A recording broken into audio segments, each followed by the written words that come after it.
Well, I have 6 o'clock, so we'll just go on and start. And David Horn, former Alderman David Horn, was supposed to lead us in prayer, but I've asked current Alderman Brad King to lead us in prayer. So if you please stand, and if you're able, and remain standing for the Pledge of Allegiance.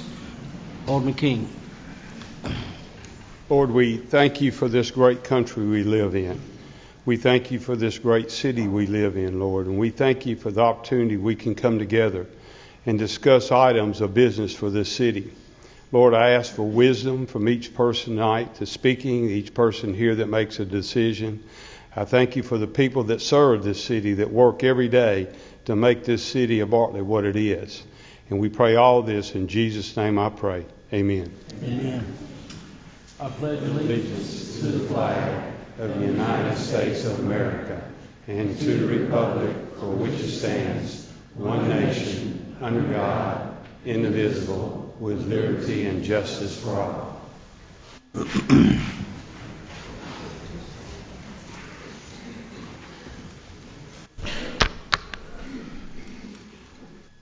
Okay, Madam Clerk, will you read we call the Board of Mayor and Alderman meeting for Tuesday, July the 22nd to order.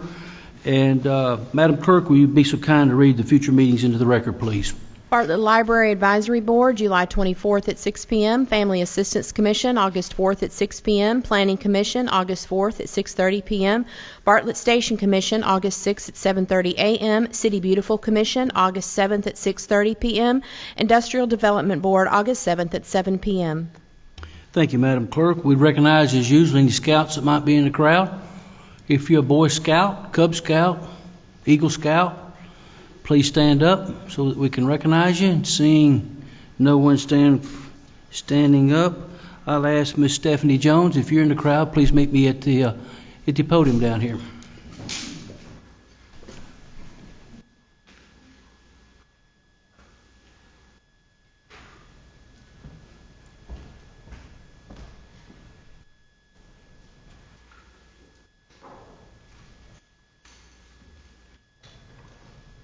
How you doing? I'm well, and yourself? Doing good. Let's see the mic right here. Turn that on. And Mrs. Jones had reached out to me because I have a proclamation that we're going to read that on this July the 26th, the American Disabilities Act. It says it's on.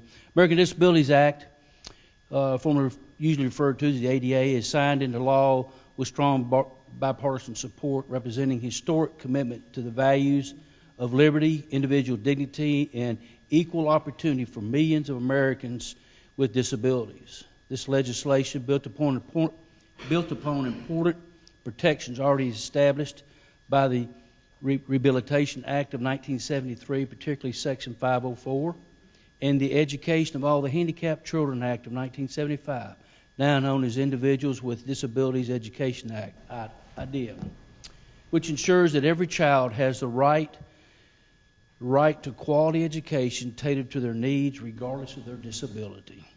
And so, moving right along through that, the City of Bartlett recognizes that preserving and advancing those ideals of the ADA, the IDEA, and Section 504 requires ongoing and strong local leadership, sound governance, and a shared commitment to ensure access and opportunity for every citizen. So therefore, as the mayor of the City of Bartlett, we proclaim July the 26th, 2025 is the American with Disabilities Act 35th anniversary. So we call upon all the residents, churches, schools, business, and civic organizations in recognizing the contributions of the individuals with disabilities, honoring their families and their caregivers, and reaffirming our community's commitment to fairness, accessibility, and God-given potential of every person's. So, Ms. Jones, I present this proclamation to you and give you a chance to say something if you'd like. All right, wonderful. Thank you so very much. Oh, here we Not go. only for your time, not only making this proclamation as we celebrate the 35th anniversary, but you made so many wonderful points in there about the fact that how ADA is just a start. It's just here to recognize the abilities of those with disabilities. And so many people think of that dis first before the word disability and discount from that point on. I stand here before you today as a mother of 5, as I work full-time.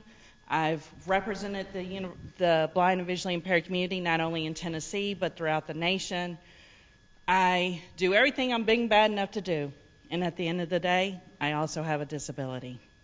But it is not something that limits me. It's not something that hinders me, but it is part of the fuel that fires me. I want my children to always understand that even though I have a disability, I am just a person. I'm just mom. It makes me, my blindness is not the adjective that defines me, but it is one of the things that just describe just a piece of me. So I'm always Stephanie at the end of the day. And when we take the time out with organizations to recognize things like the ADA and have these moments to have these conversations and celebrate the abilities of those with disabilities, that's when we're making a stronger community, a stronger Bartlett, a stronger Tennessee. And thank you so much. Thank you, Ms. Jones. Thank you very much.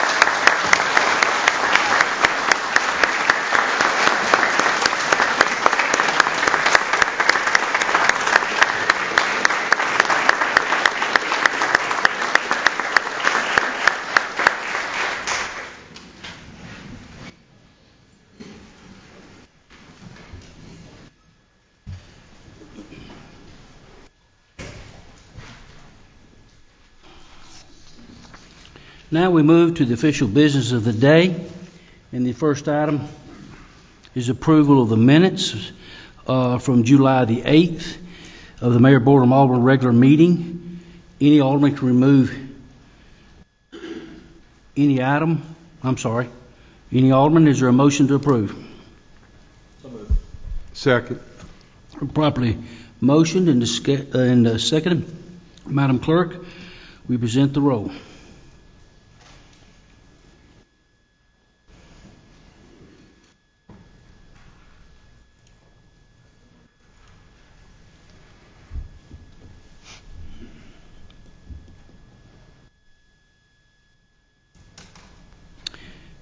Minutes are approved from the July the 8th meeting.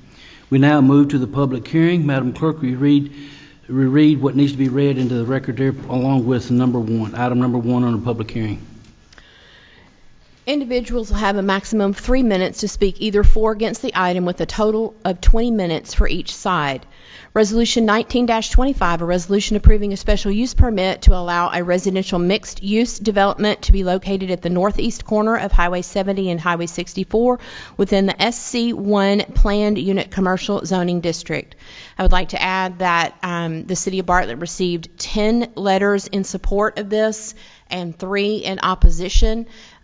Citizens will be given an opportunity. Citizens that are present will be given an opportunity to speak first. If there's time permitting, those letters will be read into the record. Okay, so we open the floor for those that are in favor of Resolution 19-25. Please come to the microphone at this time. Madam Clerk, you want to give an explanation for the city first? I'm not Madam Clerk, I'm sorry. Kim, Director of Planning Department. Call on the clerk for everything else. Could you guys pull up, there's a couple of slides that we submitted that were revisions to the original proposal. Again, Resolution 19-25 is a resolution to request the approval of a special use permit to allow a residential mixed-use development located at the northeast of the intersection of Highway 70 and Highway 64, which is on the north side of Highway 64, and it wraps around to the east side of Highway 70. And again, it is within the SC1 Planned Unit Commercial Zoning District. This 34-acre proposed project will be somewhat of a continuation of the adjacent Union Depot development across Highway 70. This SUP, or special use permit, was originally reviewed by the Planning Commission on May 5th, 2025, and it did receive a negative recommendation to this board based on the concerns by citizens and a local business owner relative to safety issues and the number of proposed apartments, the height of the buildings, and the setbacks. But since then, the applicant has revised the plan to meet those concerned. They have removed a section of the flats district, which are apartments, and added in or replaced the village district, which will allow townhomes and some single-family products. The height of the structures have been reduced in that area to 2 stories with no balconies facing the north property line. They've increased the landscape buffer along the northernmost property line, and they have also increased the setback from the buildings to that northern property line. They've capped the mixed-use lofts to 360, and they've limited them to 3 stories, where before they were going to be either 500 units or 610 units. They have revised their road plan to reflect the City of Memphis's preferred location on 64. The applicants are here tonight to answer any questions that you may have. Thank you. Thank you, Ms. Taylor. Thank you. So, anyone wish to speak in favor of this resolution 19-25, please come forward. State your name and address for the record, please. Yes, sir, you're recognized.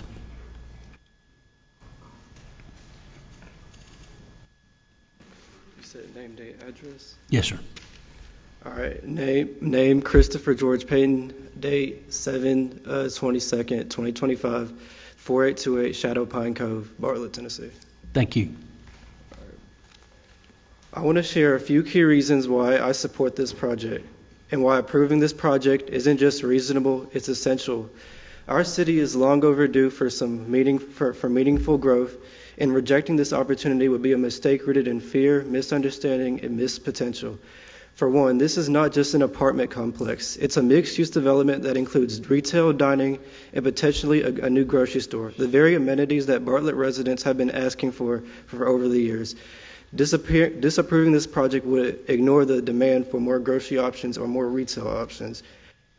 However, even though I personally don't care much about the apartment side of it, I think it wouldn't be considerate of me to say to Bartlett not to build more apartments just because I personally don't like them.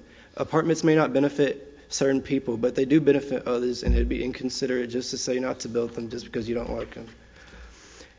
However, there are some valid safety concerns. However, we shouldn't base decisions based on the possibility of crime occurring. Crime can happen just because they're apartments doesn't mean that automatically it'll build more crime. Bartlett is not Memphis. We are a safe suburban community with strong police force and high-quality community standards. This project, I'm sure, will most likely meet those quality standards of Bartlett. Next, a lot of people are talking about the children. Okay, I do understand that there are, like they said, pedophiles, things like that. However, that goes back to my thing about crime is that we can't always assume the worst when it comes to things like that. We have to trust that they'll put in the right quality protective measures that'll protect the children. And then a thing about kids too is that the tax revenue from this project can go towards schools, because there's also a concern about space. However, the tax revenue from those new apartments, retail, or whatever can go towards our school and adjust the expansions that we may need. And next, Bartlett is not just a small town. However, we do value our small town feel. We have to also understand that we are the largest Memphis suburb by population and the 10th largest city in Tennessee. In Collierville and Germantown, they continue to have developments like this, and they're the most desirable places in the county to live. That's another thing I want to address. In conclusion, if this project is rejected, then I would like to know what other alternatives will there be. If we just reject it and nothing else happens, what else are we going to do with that land? We need to think about other people and not just make decisions based on fear. We need this project will benefit almost most Bartlett residents because it'll give them more options for retail and dining, and then it'll give more people an opportunity to live here. I think it would just be best to think of the bigger picture and think about most people instead of just what we feel. That's all I have to say. Thank you. Anyone else? Yes, sir. We need my name and date of birth. So, Security number. Hi, Dustin Jones. Good evening, Mayor Parsons, Board of Aldermen. I'm with Jones Hour Commercial Real Estate. We're a locally owned, full-service commercial real estate firm that does leasing, investment sales, property management. But I specifically do retail real estate, and that's kind of what I wanted to talk about for a second. And Nate hit on some of this before me. I have the privilege of going out to the world and speaking to the greatest retailers on earth. Those retailers include moonshots like Publix and Trader Joe's that I know everybody in this room wants. It includes the best-in-class local retailers like Huey's and Bog and Barley and Oak Hall. Our firm currently represents half a dozen to a dozen retailers that are looking all over, and it includes Bartlett. And we have toured and looked and searched and touched and felt, and most of what we have looked at has been on the Stage Road corridor. As you can imagine, there's lots of criteria that goes into looking for an ideal retail location. Not the least of which is traffic counts and visibility and density, population density. Most of you in this room know that the Bartlett retail vacancy hovers somewhere around 3%, which is great. It speaks to the vibrancy of your community and the people that live here, and that retailers want to be here and they want to stay. Unfortunately, it doesn't leave a lot of room for growth for the retailers that do want to come into this market, which is why I think that this development that the Grants are doing at Union Depot is so important for your community. It's a high-quality development with, in my opinion, Class A residential. It's got ground floor retail. It's got a grocery component, and it's got retail that fronts Highway 64 Stage Road corridor. It's what I think Bartlett needs to draw in these retailers that I see everybody talk about on the social media boards time and time again. And also, importantly, I think it's very interesting that whether it's officially called a Phase 2 or whatever, it's commonly owned from the retail development, mixed-use development that's already coming out of the ground on Summer Avenue on the other side, which acts almost like a connector or catalyst to Summer Avenue that allows those retailers, when we tour them around, to say that it makes sense to turn that corner onto Summer Avenue, and it can be a viable destination for your retail business, and it promotes continued growth. Anyway, I hope that this gets approved in some capacity, and that's all I have. Thank you for your consideration. Thank you. Anyone else? Yes, sir.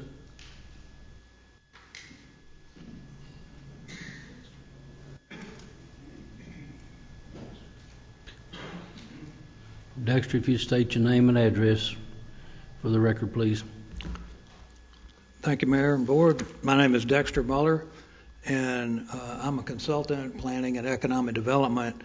I actually am about a 30-year resident of the Bartlett area, but once you annexed it a few years ago, I'm actually a citizen, so I'm speaking both as a citizen and a consultant.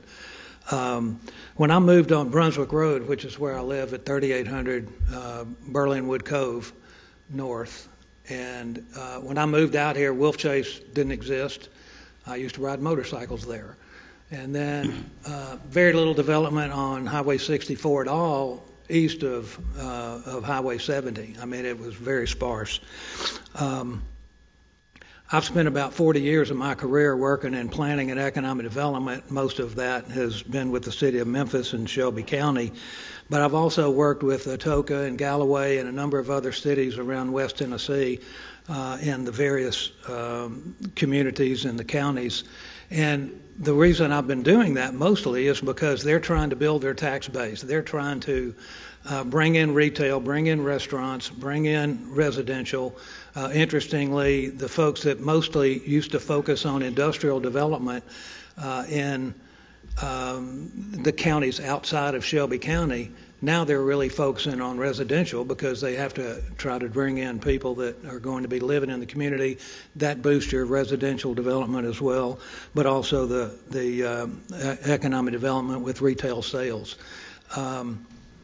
If you look at Millington, that's been what a lot of these communities outside of Shelby County have tried to emulate because they've brought in, the major retail. As a matter of fact, I did a city plan for Millington, and when we did that, we found out that their retail sales per capita was more than Germantown or Collierville, and that's because people come in to commute. Well, Bartlett has an opportunity to do that as well because Brunswick Road is a prime example of people coming from the counties to the north, but bringing in additional retail opportunities certainly makes a big difference. While we've seen Germantown and Collierville and a little bit later Lakeland and Arlington really blossom, for many years Bartlett has grown at a slower pace, but it seems like that the world has come to Bartlett today, and the opportunities for bringing in the tax base, building retail opportunities, having a broader residential offering, that is now certainly on the table for Bartlett. That gives you the opportunity to have more taxpayers instead of having to increase taxes. Government services are always going to go up, and the services and facilities which you provide are a high level of service, which I know the residents appreciate. After being annexed, I was more than satisfied with that because of the services. But I believe this is an opportunity to bring in those sales tax and property tax dollars, and is a good way for the city to go. Time. Thank you. Thank you. Anyone else desire to speak in favor? Madam, seeing no one else come forward, Madam Clerk, how much time remains? 9 minutes, 18 seconds. So if you would read the letters till the time allows. The first is from Alan Arant, 2940 Kirby Whitten Road, Bartlett, Tennessee. Dear Board of Mayor and Aldermen, as the owner and operator of a business in Bartlett, I'm writing to express my strong support for the proposed additional phase of the Union Depot development, which includes expanded commercial space and 350 multifamily residential units. This is the owner of Chick-fil-A. Though I'm not a resident of Bartlett, I've made a long-term investment in this community through my business and personal investments. I employ local residents, serve local families, and have a deep appreciation for what makes Bartlett unique. That's why I've also witnessed firsthand the challenges facing the city's housing market. With only about 4% of the city's housing inventory made up of multifamily units, Bartlett has the lowest share of rental housing in the entire Memphis metro area. Rental options are extremely limited and prices are among the highest in the county. This shortage impacts not just potential residents, but also local businesses that rely on a stable, accessible workforce. The additional phase of the Union Depot represents a much-needed solution, bringing thoughtfully planned, professionally managed housing that aligns with the kind of live, walk, work, and play community that today's families and professionals are seeking. From a business perspective, increasing the number of residents within walking distance of commercial areas supports economic growth, strengthens the local customer base, and fosters a more vibrant, connected city center. It's good for businesses like mine, and it's good for Bartlett. Your leadership in Bartlett, hometown proud, means planning for a sustainable future where the people want to live and work. I respectfully urge your support for the next phase of the Union Depot and the long-term benefits it will bring to the community. Secondly, is from Bartlett Small Engines, Gary Morrison. To whom it may concern, this letter is to certify that Gary Morrison and Bartlett Small Engines approves of the expansion of the Union Depot project. I think the development is good for the city of Bartlett and the business here. I think the Grant family is doing a great job on this project, and the outcome is going to be great for the city. Sandy Thompson, 6372 East Briar Cove, Bartlett, Tennessee. My name is Sandy Thompson, and I'm a Bartlett resident. I'm writing you in support of Union Depot First Edition. I believe this underutilized vacant piece of land will be a great addition to what the grants have already started on the first phase of Union Depot. The new multi-family units will provide a wonderful high-end living experience for people that are not wanting the maintenance of owning a home. I'm looking forward to the new shopping restaurants that this development could bring to our area. Lastly, this will provide another much-needed tax revenue source for our city and the services it offers. Joseph Bridgewater, CEO, Bridgewater Flooring, Bartlett, Tennessee. As a proud resident and CEO of Bridgewater Flooring, a local small business deeply rooted in this community, I'm writing to express my strong support for the proposed property development along Stage Road. This development represents a significant opportunity to bolster our local economy, address crucial housing needs, and enhance the safety of our roadways. For years, Stage Road has held untapped potential. This development promises to unlock that potential, injecting new life and vibrancy into our community. From my perspective as a local business owner, the prospect of new commercial space is particularly exciting. These spaces will not only attract new businesses to Bartlett, but also create much-needed jobs for our residents. This means more opportunities for our neighbors, more disposable income within our local community economy, and a stronger, more resilient Bartlett. Beyond the economic benefits, this inclusion of affordable housing within this development is a crucial step towards a more inclusive and equitable Bartlett. Access to affordable housing is a cornerstone of a thriving community, allowing individuals and families to establish roots, contribute to our local economy, and build a brighter future.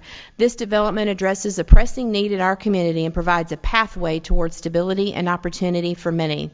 Furthermore, I am deeply encouraged by the inclusion of a traffic control light at the intersection of Vanderveer Drive and Stage Road. This intersection has long been a source of concern for residents, and the addition of a traffic light will significantly improve safety for drivers, pedestrians, and cyclists alike. This commitment to prioritizing the well-being of our community demonstrates a thoughtful and responsible approach to development. In conclusion, the Stage Road property development is a comprehensive project that offers a multitude of benefits for Bartlett. It will create jobs, provide affordable housing, and improve traffic safety, all contributing to a stronger, more vibrant community. As CEO of Bridgewater Flooring and a proud member of this community, I urge you to support this development and help shape a brighter future for Bartlett. Steve Hodgkins, 8734 Brunswick Forest Drive. Mayor Parsons and Aldermen, I'm writing support the proposed Union Depot First Edition project in Bartlett, Tennessee. This mixed-use development, which includes multifamily townhomes, a commercial retailer, shopping options, and potential new restaurants, represents a significant opportunity to revitalize a currently vacant parcel of land in the heart of our community. By transforming this underutilized space, the project will breathe new life into Bartlett, creating a dynamic and welcoming environment for residents and visitors alike. The multifamily townhomes will address the growing need for diverse housing options, catering to families, young professionals, and seniors who wish to remain in Bartlett's vibrant community. Additionally, the introduction of a large retailer alongside new shopping and dining establishments will boost local commerce, create jobs, and provide convenient access to goods and services.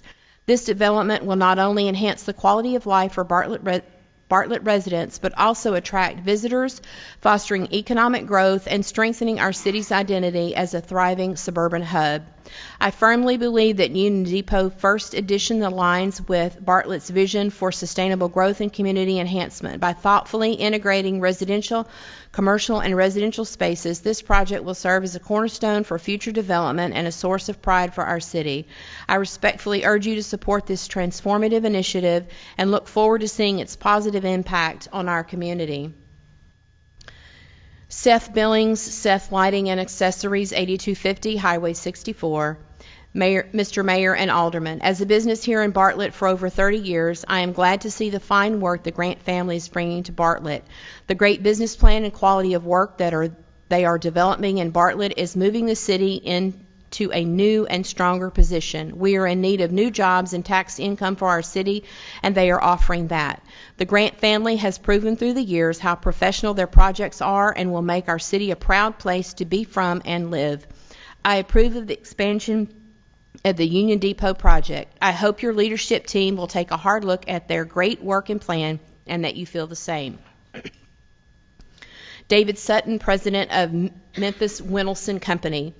City of Bartlett, Mayor and Aldermen, as President and owner of Memphis Winelson, I would like to express my support for the expansion of the Union Depot project in Bartlett. This will be beneficial for your local businesses as well as current residents. It will bring positive attention to Bartlett and provide additional much-needed housing options. James Reed, 4178 Blackheath Drive, Bartlett. To whom it may concern, I am writing this letter to voice my support for Union Depot, First Edition. I have been a resident of Bartlett for 49 years, and in that span of half a century, I have witnessed many changes. In 1976, both Bartlett Boulevard and Stage Road, east of the railroad tracks, were two-lane roads. Grocery shopping was done at the IGA Food Liner and the TG&Y and the Five and Dime next door. Thankfully, we have a much greater variety to choose from. I believe Bartlett has grown because of our excellent schools, our fantastic police and fire departments, and the city's location in the center of Shelby County, making it convenient to reach all our areas of the county. I have strong convictions that growth is not only healthy for a community, but necessary for a community to thrive. A community needs a variety of housing choices, for example, apartments for young people just starting out, some starter homes for young couples aiming to achieve the American dream of home ownership. Then there needs to be larger move-up homes as these couples start their families and want a larger yard for swing sets and trampolines. Then as the children grow up and move out, it would be nice to have homes with small yards for those that are maintaining their big yard that they no longer need. Mixed-use developments may be new here, but they have become quite popular in other parts of the country. I am in favor of this development as I believe it will bring residents to our fine city. It's time. Thank you, Madam Clerk. So now we open the public hearing and the floor up. Open it up for those who wish to speak in opposition. Same rule applies. You just come to the microphone, state your name and address for the record, please. And if there's time left over, we'll read those letters of opposition also into the record if time allows.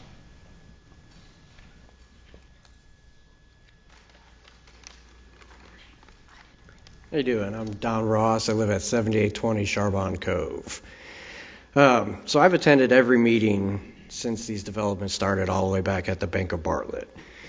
In that time, up until tonight, honestly, which is kind of strange, but this is the first time I've heard anybody speak in favor of it, because if you've been at any of the previous meetings, you'll know everybody that spoke was in opposition of it. Most people seem to agree that we, of course, support the idea of single-family homes, maybe some townhomes, but no more apartments. I think we all can agree on that. I do want to be clear, though, I have nothing against apartments. I grew up personally in one for my entire life up until I left for the service, but I also have seen firsthand what comes with apartments. The crime, drugs, everything under the sun. Like I said, it definitely has a place for communities. I know it helped my mom raise me. But again, if she was here, she would tell you it was the same thing, that what apartments do bring in. This morning, Kevin Quinn did share some numbers. Bartlett has 134 apartments and flats, 102 rental home vacancies. On top of that, there's 55 lofts at the Union Depot that are already approved but not yet built. That's a lot of rental availability already, so there's really no need to have more. Kevin also said something that I strongly agree with. Everybody keeps talking about being Germantown and Carville. Bartlett's not that. Bartlett is our own. Bartlett is that family-owned or family-friendly place to live. We're not like everybody else. Lastly, I do want to say, you guys keep trying to say that Bartlett is Tree City, and I feel like you're definitely failing at that when it comes to the values of what the people want.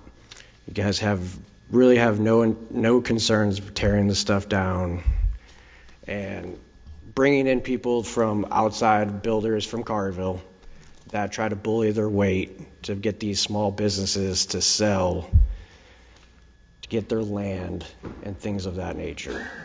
I would hope that all of you up there, I do, like what Kevin Quinn said, David Reeves, you guys have all been very supportive of everything. I do hope the rest of you decide to make the same decisions and keep some of these buildings out, or maybe look at some better options for the future of Bartlett. Thank you.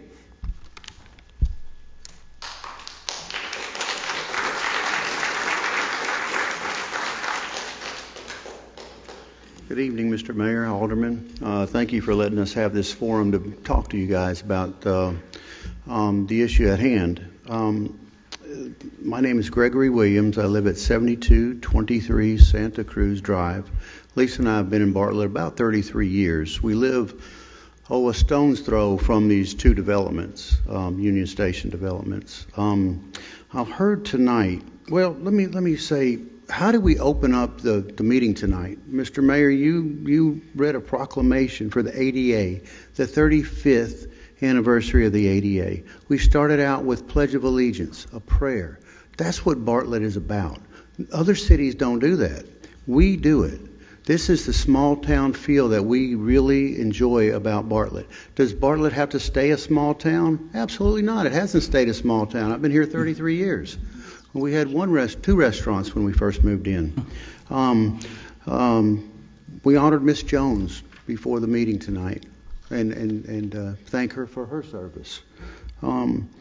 More isn't always better. Those letters you read, the people that came up here, the majority of those people are business owners in Bartlett. Naturally, they want more people, more business, more money. Yeah, I've talked about the safety of the apartments overlooking Little Bears and stuff, and I thank Grant Properties for adjusting their project. It's not enough. There's still too many apartments going in there, and if you look across the street, there's 700, 800, 900 units going in there, apartments, houses, all kinds of stuff. That property was 50, 60 acres. It was clear cut, not a tree, not a bush was saved. I get it. Some people say that's progress. It's not progress to me. They want to come in and put more people on this corner. This corner is going to be packed. Believe me, I've watched this corner grow. It's great. I live in between two Bartlett policemen. I'm for more money for our first responders. Absolutely. More taxes, I'm willing to pay more taxes to make sure we get the quality of people that we need in Bartlett. We need a greater tax base, but this isn't the way to do it. Houses can be put in there, in that property, not multi-unit houses. There's too many houses, apartment units going into that unit already. This is phase 2. Okay, this is a continuation from phase 1. There's plenty of units that have already been built that are available today, right now. They're not full of stores. Those places aren't leased. They're still, if you want to build a store or have a presence there, you can. It's enough apartments. This is an election year. I'm talking about the safety of the residents of Bartlett. We vote for people that keep Bartlett safe. I voted for many of you up here tonight, and because you promised to keep Bartlett safe. This many people at this small location is too many people, and it will not allow Bartlett to remain safe. Thank you. Amen.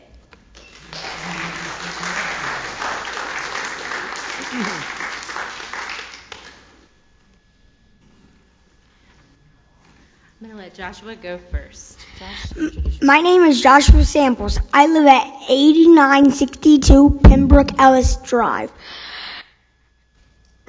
in Bartlett. I am 10 years old. I've lived in Bartlett since I was 2. I started going to Little Bears when we moved here. I still go to summer camp and after school there. Little Bears is the best daycare. It's a huge playground with lots of trees. I love to play in the shade and find rocks and plants and animals with my friends. Some of my friends found a turtle once a few weeks ago. Little Bears is a place to be myself. My parents told me someone is hoping to build some new apartments near the playground. I came and saw the plans to build near the playground. At my last meeting, this makes me angry and sad.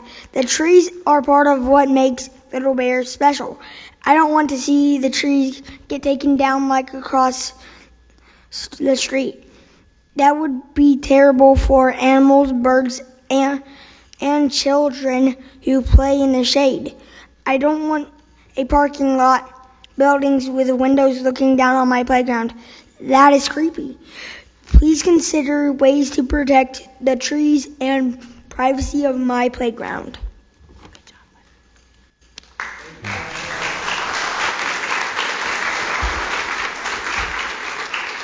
Hi, my name is Dr. Tara Samples, and I live at 8962 Pembroke Ellis Drive in Bartlett, Tennessee, and that was my son. He's been really passionate about this development because it directly impacts him. But, as I was listening today, I was thinking, we have an opportunity. We have an opportunity to decide how development meets our values. Development is good. And I'm all about accessible housing costs. Housing costs are entirely too expensive. I have 2 daughters who are in their early 20s, and there's no way that they would have the opportunities to make housing decisions that I made 20 years ago because housing cost is too high. But I have significant concerns that we are skipping a lot of steps in this process. For instance, the developer initially presented to the development board, here was the plan, and now we have changed the plan to be voted on tonight rather than looking and seeing, is this the best plan? I have concerns. It was posted on Facebook so we could see what the plans looked like. There are 2 retention ponds up against the playground at Little Bears now. So there are a lot of reasons I have concerns about that. As many of you are aware, the Fletcher Creek Basin and the drainage issue has been a concern with the development initially that started with Union Depot. And that area of land is pretty muggy. If you've ever been there after a hard rain or after a few days of rain, you've seen a lot of water build up on the back of that playground.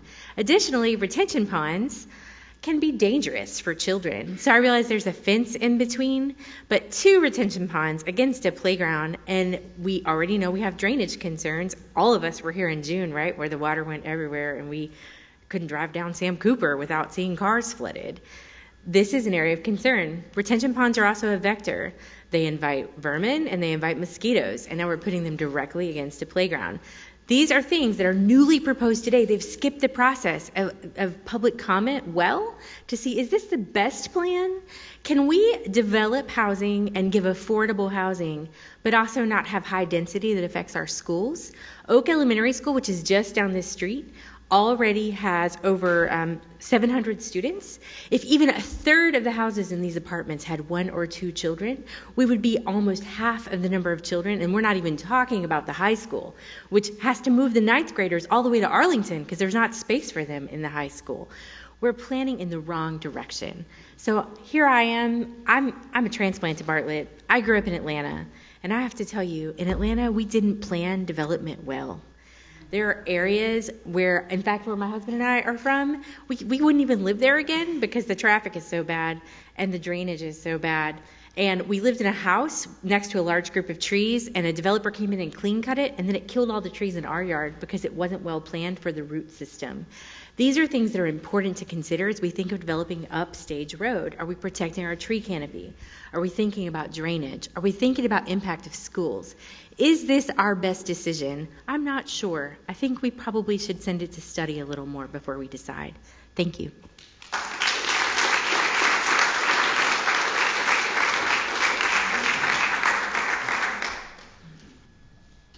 Hey there, Nicole Travis, 3141 Hill Lake Drive. I do not begrudge Mr. Grant to ask to develop his land in the way that he wants to. That will turn the most profit for him. I work for a sales company. So I understand the motivation behind that. Now it's Mr. Grant's job to sell you on his idea of needing more apartments. It's your job to hear us and to advocate for us. Now while the negative feedback may be frustrating for you guys sometimes, let's face it, it borders on aggressive, it is still a metric in and of itself. It can be a valuable tool for refinement of ideas to push towards a greater overall outcome for the citizens who have entrusted you with our futures. I encourage you all to listen to the voices of those of us who travel that corridor every day. In my case, 4 times a day. It's already changed. Listen to those of us who who are most impacted directly by living in such population density. We have not seen the net positive nor the net negative for phase 1. Jumping full-heartedly into phase 2 seems a bit unwise. We can't yet know nor predict what the unintended consequences of that first phase are. To be clear, I'm for growth. Measured, responsible growth that continues to promote quality of life. Sorry, I'm short, trying to reach this microphone. And I do believe that it can be achieved as long as you guys stand firm. And just because it can go there doesn't mean that it should go there. I implore you to not sell out our quality of life out of desperation that Mr. Grant's offer will go away. Don't allow us to be a dime a dance girl just because Grant and Company have come along with another shiny coin to put in our palm.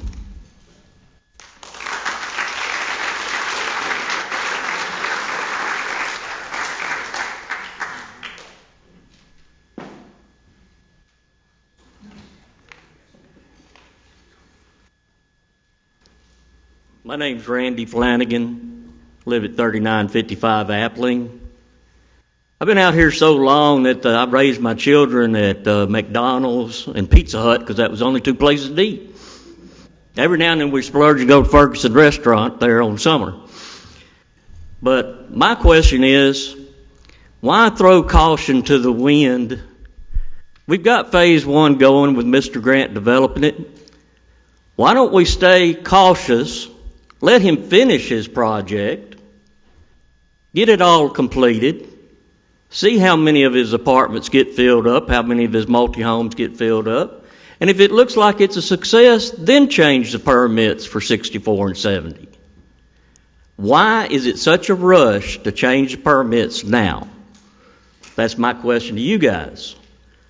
What's the hurry? You've got him, he's developing, he wants the other. And if he decides to bail on you, there'll be another one come along. He's not the last one. I came to Bartlett when my son was 1 year old, and my daughter was 4. And we loved it out here, and we still love it, and we love the growth, because my kids could eat somewhere beside Pizza Hut and McDonald's. You know. And we love the growth, and we're not against it. I'm actually mixed about this whole thing, because I want progress. But we do know our schools are full. My grandson will be going next year to Chatillon because the high school does not have room for 9th graders. Is our infrastructure ready for the growth that this development and the next one will bring? Or is our streets ready? That's a question y'all got to ask, and that's the leadership that we're looking for. All you guys have that responsibility. Bartlett was founded on family. Everybody here has to admit we love the family atmosphere of Bartlett. We're not Collierville. We'll never be Collierville. We're family first. And y'all know that. So I'm not against growth. But let's take it cautiously. Let's get Mr. Grant to finish this first phase. Let's see how this phase works out. If it's a great success, tell him, okay, I believe we can get this other thing going. But to do it now and pass this on the 70 and 64, that's just a way of easing it on in, even though we're not quite sure we want it yet or not. The permit's been changed, the zoning's been changed. There's no hurry to do that unless you're trying to just put it on through. Let it stay like it is. Let Mr. Grant finish what he's set to do. See if his word is backed up by what he tells you. See if this place fills up. And that's all I got to say. Thank you for listening to me.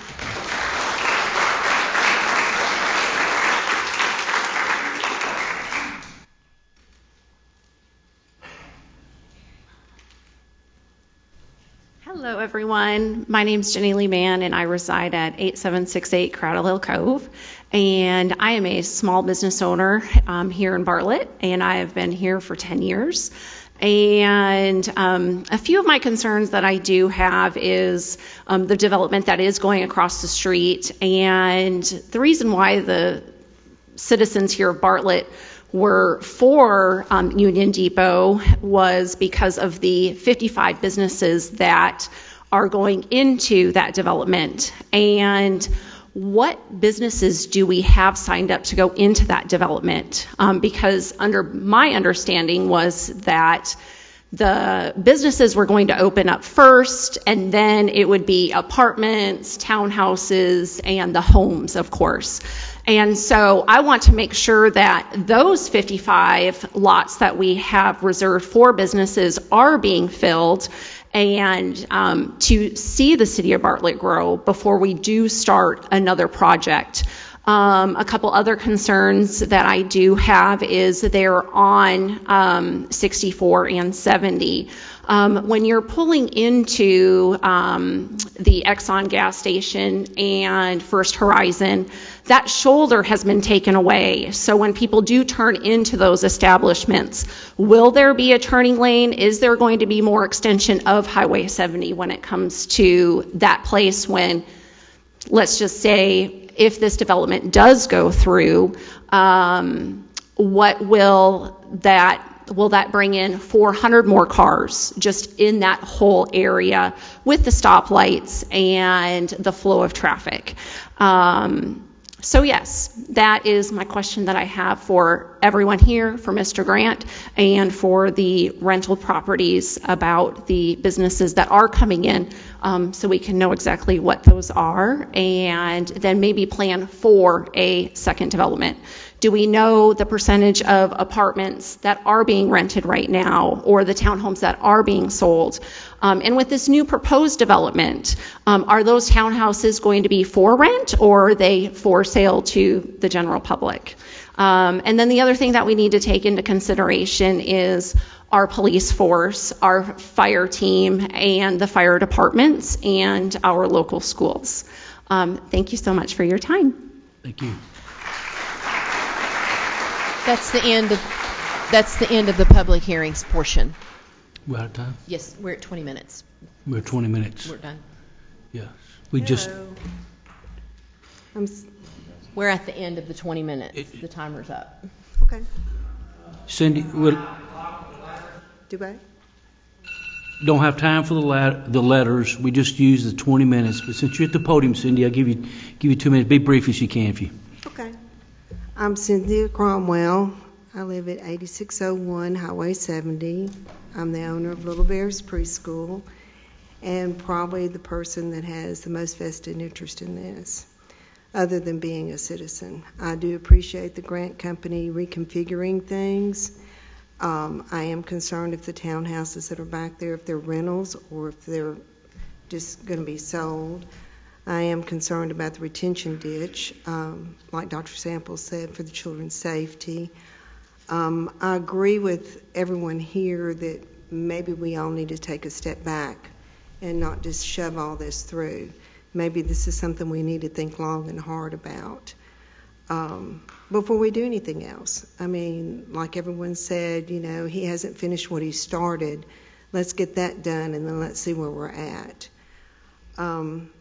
I just don't think it's a good idea for any more apartments at this time in Bartlett. I was born and raised here, and I don't want to see all that going in. I understand, the 55 plus and the townhouses and all the other things, that people are proposing.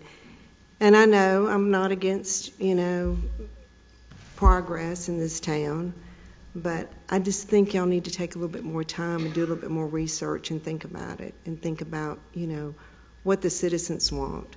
I know a couple of the aldermen called them my people. They're not necessarily my people, but I have raised a lot of children in this town. And so I think that's why they look at it as my people. A lot of firefighters, a lot of police officers, a lot of people in this town. So I appreciate y'all just taking a long, hard look at all this before you do anything. Thank you.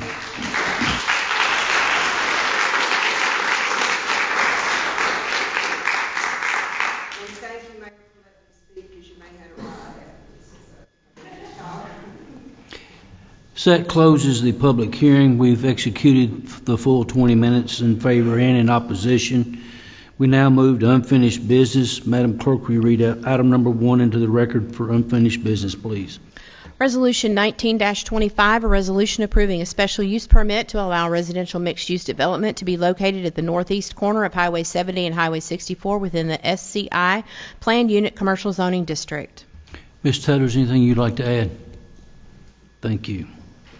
So at this time, I'm going to move we approve and get it on the agenda if we could. we have a motion. Do we have a second? Have a proper motion to second. Now the floor is open for discussion.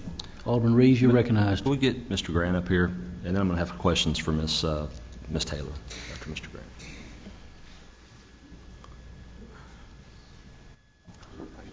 I guess I'll give my name to start with, but Keith Grant, 177 Crescent Drive, Collierville. And I'm Kim Grant Brown, 177 Crescent Drive, Collierville. Thank you. So first of all, appreciate all the feedback that you took because we asked for a lot, right?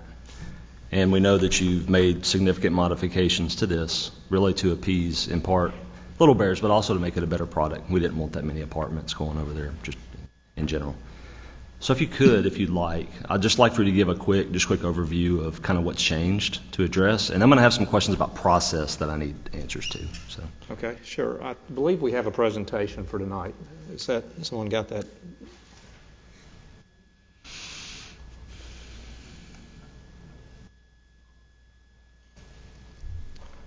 Go ahead to the next slide if you would. Okay, so actually, this is just the existing zoning. I think a lot of us are aware of it already, but it's currently SC1 that allows for 5-story office buildings, retail stores, restaurants, gas stations, big box retailers, a number of things. But I just wanted to let everyone see that also. Let's go to the next slide at this point. Mr. Mayor, could you go back? Yes. That's Ms. Taylor. I'm going to ask you some questions on the fly. Ms. Taylor, I got a question for you, Ms. Taylor, about this, if you could. Yes. So based upon the special use permit, we basically have to approve the special use permit, then we have to approve the subsequent phases leading up to the development, correct? No, not exactly. You approve the special use permit, which then gives them the ability to apply for the development phases through the Planning Commission. Okay. So based upon the zoning, can a gas station go on this property without our approval? Or a C-store? It says SC1. Yes, those zoning, the underlying zoning permits those uses. So if somebody wanted to open a gas station right next to a gas station, which happens, yes, we would have no say in it. Correct. Okay. If they wanted to open up a bunch of strip malls over there, we would have no say in it, correct? Strip malls. Strip mall. Like if they want a bunch of, like... Yes, yeah. Strip centers would a bunch of be strip permitted. Yeah. Not what you're thinking about. I'm glad we cleared that up. Yeah, I'm glad we cleared that one up. The reason why I bring it up is because we have the ability to have say over this. We do not have the ability to have any say over any of that. Right? The things, but the underlying zoning permits, yeah, you do not have the ability to change those unless you change the ordinance itself. Can you put a church on this site based upon the zoning? Yes. Would we have to approve it? No. Got it. That's all I need. I just want to make sure we understand Yes. the use of the property. There are some uses in underlying zoning that do require special use permit. I don't have them all, the list of them in my mind at this moment. Yeah. But within the residential mixed use ordinance, there are specific uses that are called out that are permitted. Gotcha. Thank you. Go ahead. Kim, so a 5-story office building could go anywhere on that piece of property without coming before us, correct? Correct, if it did not fall within this zone, yes. Thank you. Yeah, thank you. I'm sorry, the special use permit. I'm sorry. Any questions, Kim? Yeah, just so you don't have to keep coming up and down. And sorry to the grant. But the likelihood of somebody building a 5-story Class A office building is pretty zero. Depends on what the market Well, there's one right down the street that's been empty or half empty for 20 years. But when you're talking about the approval coming before us, it still has to come to planning and design review and things like that. So it's not like they can just go out there and start breaking ground and build like 2 gas stations and some seasonal shipping containers out there. Correct. Okay. Yeah, no. What is seasonal shipping containers? I want to just point out the uses are more limited when you have the residential mixed use SUP versus just the plain underlying zoning. Can you put storage rooms on here? With a special use permit. Okay. Good. Thank you. That's all. You get your question answered, Kevin? Okay. We still don't know what seasonal storage shipping containers are. Mm-hmm. Is that like this Halloween spirit shop? Well, shipping containers is a whole nother category. Okay, if there's no more questions for Ms. Taylor. Thank you. Sorry about that. Mr. I just wanted to Grant? make sure we knew exactly what could go on that property and what couldn't. Okay.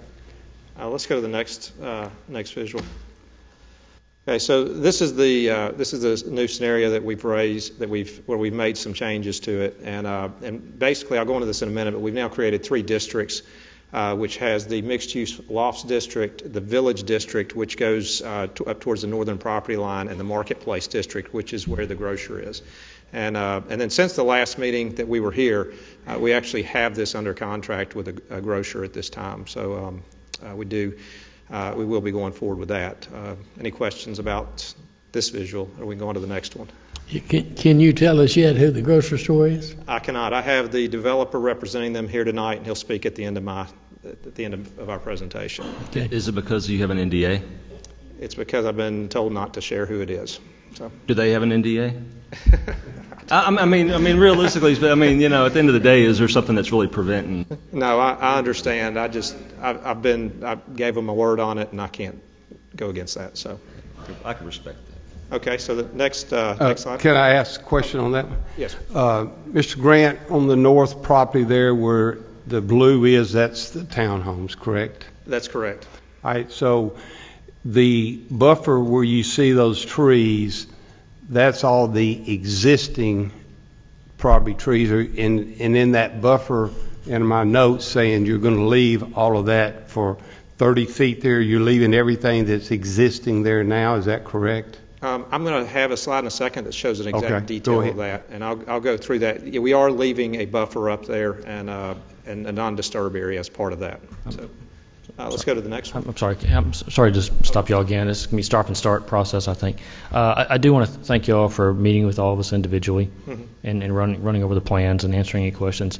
The question I guess I was confused about was on the mystery box grocery store. That's on the separate parcel, like the separate 7 acres over there? Actually, one of my slides in a second will show that. It'll break it out by district, and I can actually show you exactly, and it has the uses allowed in there. Okay, yeah, because I was curious if that could happen regardless. So, anyway, sorry, go ahead. Okay, let's go on to the next one. So these are just to clarify some of the adjustments that we made. We removed the flats. So we removed the flats as a use and district. There was a separate district before where that was present. Added a village district, which allows only townhomes and single-family products. 2-story max within that district on the townhomes, and then no second-story balconies facing the north boundary line. And people may say, well, how do you keep that from happening? Well, you put it in the text of the special use permit, and that's what we did. So it's actually in the text where it prohibits that from occurring. And then increased. Item B is we increased the landscape buffer against the northernmost property line. There's now a 30-foot buffer, which mirrors the 30-foot buffer to residential on the east side. But one thing we did is, and we've seen this developing next to other parcels in the past where you're sensitive to trees, we're doing a 10-foot non-disturb area, and then we're putting the fence in off of that 10-foot non-disturb, and then we're having another 20 feet that's landscape, so a total of 30 feet off the property line. We actually went as far as to put in the text also that there's a 50-foot minimum building setback from the northern property line. So you can't even put a building any closer than that. In a minute, you'll see that even this plan shows the building's 100 feet away from it. The detention, there's a lot of water. I've heard even today, people reference water coming across the property to the north. We're aware of that. That's why we're detaining it right here before it goes through the whole site. What we found is that whenever we added the grocer with this and all the water coming in, we're detaining for both the grocer and our site and their site. We had to enlarge that. So before, the previous plan showed 2 basins up north. Now we just said, let's go ahead and take it across the whole northern basin and keep that in place. But we do have an 8-foot fence that's part of that landscape buffer at the north that helps protect that water surface from there. And then you have also C. So we capped our original plan. I've heard numbers tonight referenced of 600, 500. Honestly, the first plan, and even Union Depot's this way, there was no cap. We showed site plans that showed up to 600, but it was unlimited the way it was written. And so after hearing from concerns from you all and from the concerns that have been expressed in this room, we've capped that at 360 units for this. So we did put a cap on it. We also are limiting it to 3 stories. So nothing even within that area can be more than 3 stories. And we've also revised the layout to match the preferred intersection where Memphis has asked that we intersect over at Vanderveer to put our stoplight there. So next one, please. So this is the northern boundary, and as you see to the right on this screen, this is what the buffer will actually look like. The grayed out trees is the existing trees that we're just leaving in place. So you have a 10-foot non-disturb, and then 20 feet beyond that, which will have a 8-foot fence and a landscape buffer through there. Also, we're adding additional plantings. And then you can see in the drawing that you do have the 30-foot buffer, but the buildings as shown on here are 105 feet from the northern property line, but we have a building setback just to guarantee this at 50 feet. And so, next slide, please. Oh, any questions on that before I go on? I think that answered some of the questions from earlier. So, Alderman King, I think that was a question that you had. One other question. So your fence is in that, on the other side of that do not disturb, correct? It's in that, see where the red dotted line is in the middle? There's a fence labeled right at the top of that, 8-foot fence. You can't see it very clearly, but it's where that line is where the fence goes. We couldn't put the fence on the property line very easily with a non-disturb zone there. Okay. And the other red line is the existing fence for that property owner? If they have a fence, I assume there's a fence there already, but yes, that's the property line. Okay. It's on the property line. Thank you. Mm-hmm. Let's go to the next one. So this is the eastern property line. It's a 30-foot buffer. This was in our previous submittal. And the closest a building can be to that is 100 feet off of that. Next one, please. So this is the districts that was being asked about earlier, Alderman Quinn. I think this is where you'd ask, and we'll go through 3 slides here that break all of these out. But the uses in this district, which is the mixed-use lofts district, allows residential lofts, restaurants, and retail shops. There's other permitted uses under the Bartlett ordinances that allow for some more commercial uses in there, but that'll be part of the mixed-use component. And any questions about this one? Moving on to the village district. And so the village district includes townhomes, single-family homes, detached or semi-detached. I'm going to show you all a photo in just a second of what that means. Amenity areas and no multifamily or mixed-use lofts are permitted in here. We actually put that in the text so that this district will not allow those within this area. And we can move on to the next one, which shows photos of this. So this gives you an idea of we can do townhomes, single-family homes. The attached single-family is this next drawing here. I asked for an idea from an architect of some other use to put in here that might be useful and beneficial to Bartlett, and that was just a good idea. So we haven't decided what we'll use exactly, but it allows for all of these uses through this area. We move on to the next one. Mr. Grant, can I ask one question? Yes.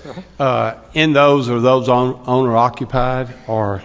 Right now, I can tell you we're selling across the street we're doing townhomes and we're selling them right now, and our homes are for sale right now. So I would assume these are going to be, but I can't tell you what's going to happen years from now. So, but my assumption would be our plan is to follow what we're doing across the street right now.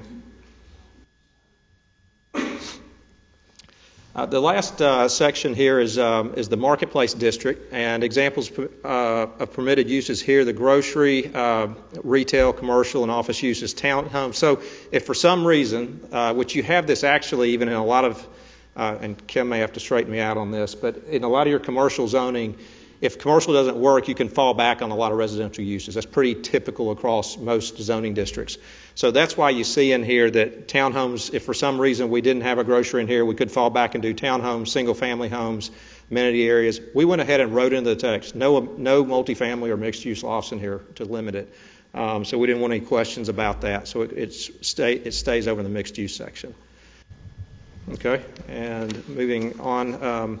So one thing before I get off of this, the topic's been brought up about phasing, and let's see how phase one goes first. And I just want to be real clear about that and how we're handling this.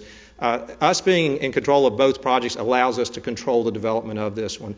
When we have units being developed right now and leased up right now, we do have, and we'll go into some of the demographics of the people that are leasing there in a minute, but as we lease those up, we have no reason to go over and start building the multifamily component across the street in, say, the Lofts District until we see both Union Depot, which is the westerly there, leased up, and we see Station Lofts leasing at a rate that we know will be completed before we ever start across the street. Our goal is to maintain high rent values through here, just as your other communities, multifamily communities throughout the city have done the same. And I think that's a testament to what you all have done as a city in having a great police, fire, school district, and everything else that goes along with that. So that's. I was going to have Kim speak a little bit on a few other things. So, any other questions before I step aside? Yeah, quick question. So I just want to go back to, because it was brought up about the townhomes and whether they're rentals or sold. Yes. So is there any way to put that as a condition? And you can't do it in like a. There's no way to restrict it in a from the city. I mean, in an approval like this, in a special use permit. That's been told to me. The goal is on your end. I know you can't, even in our neighborhood, I can't keep someone from buying a home and then using it as a rental property. Yeah, I mean, all I can tell you is what we're doing right now across the street, and our plan is to do the same thing across the street here. So the goal is to sell to. Mm-hmm. Okay. Yeah, we're selling townhomes currently, and we're selling over in Union Depot, and we're selling the single-family homes. So. Mr. Go ahead, Mayor. Have you not already experienced folks trying to buy some of your existing product over there and to use it as a rental? Oh yeah. And how did you handle that? We just told them we wouldn't sell to them. I can make a decision on who I do or don't want to sell to. I've had the same thing happen, quite candidly, with the commercial area. So we had a car wash reach out to us recently. I want to put a car wash over there, and I said that's just not a good use in front of this. And I said I don't think we need to do that. Feel like a hell no? Is that what you told them? So I think we got enough of those around, and but it's this is a project that we got a lot invested in, and we want to ensure that we continue that our investment continues to do well throughout all of the housing components in it. Yes. So is there any plans to establish an HOA? Oh, absolutely, yes. Mm-hmm. And based upon that, if you do an HOA, can you condition in the HOA what can be rental, what can be rented? Yeah, well, let me tell you what's been done across the street. Okay. If you go look, there was an amendment that was filed. Probably it was in response to some people trying to buy units to lease. Yeah. I went and amended the HOA documents, and the amendment is a prohibition against leasing. So. All right. Good deal. Perfect. Kim? Yes. All right. So I want to talk a little bit about the amenities that we're going to offer at this project.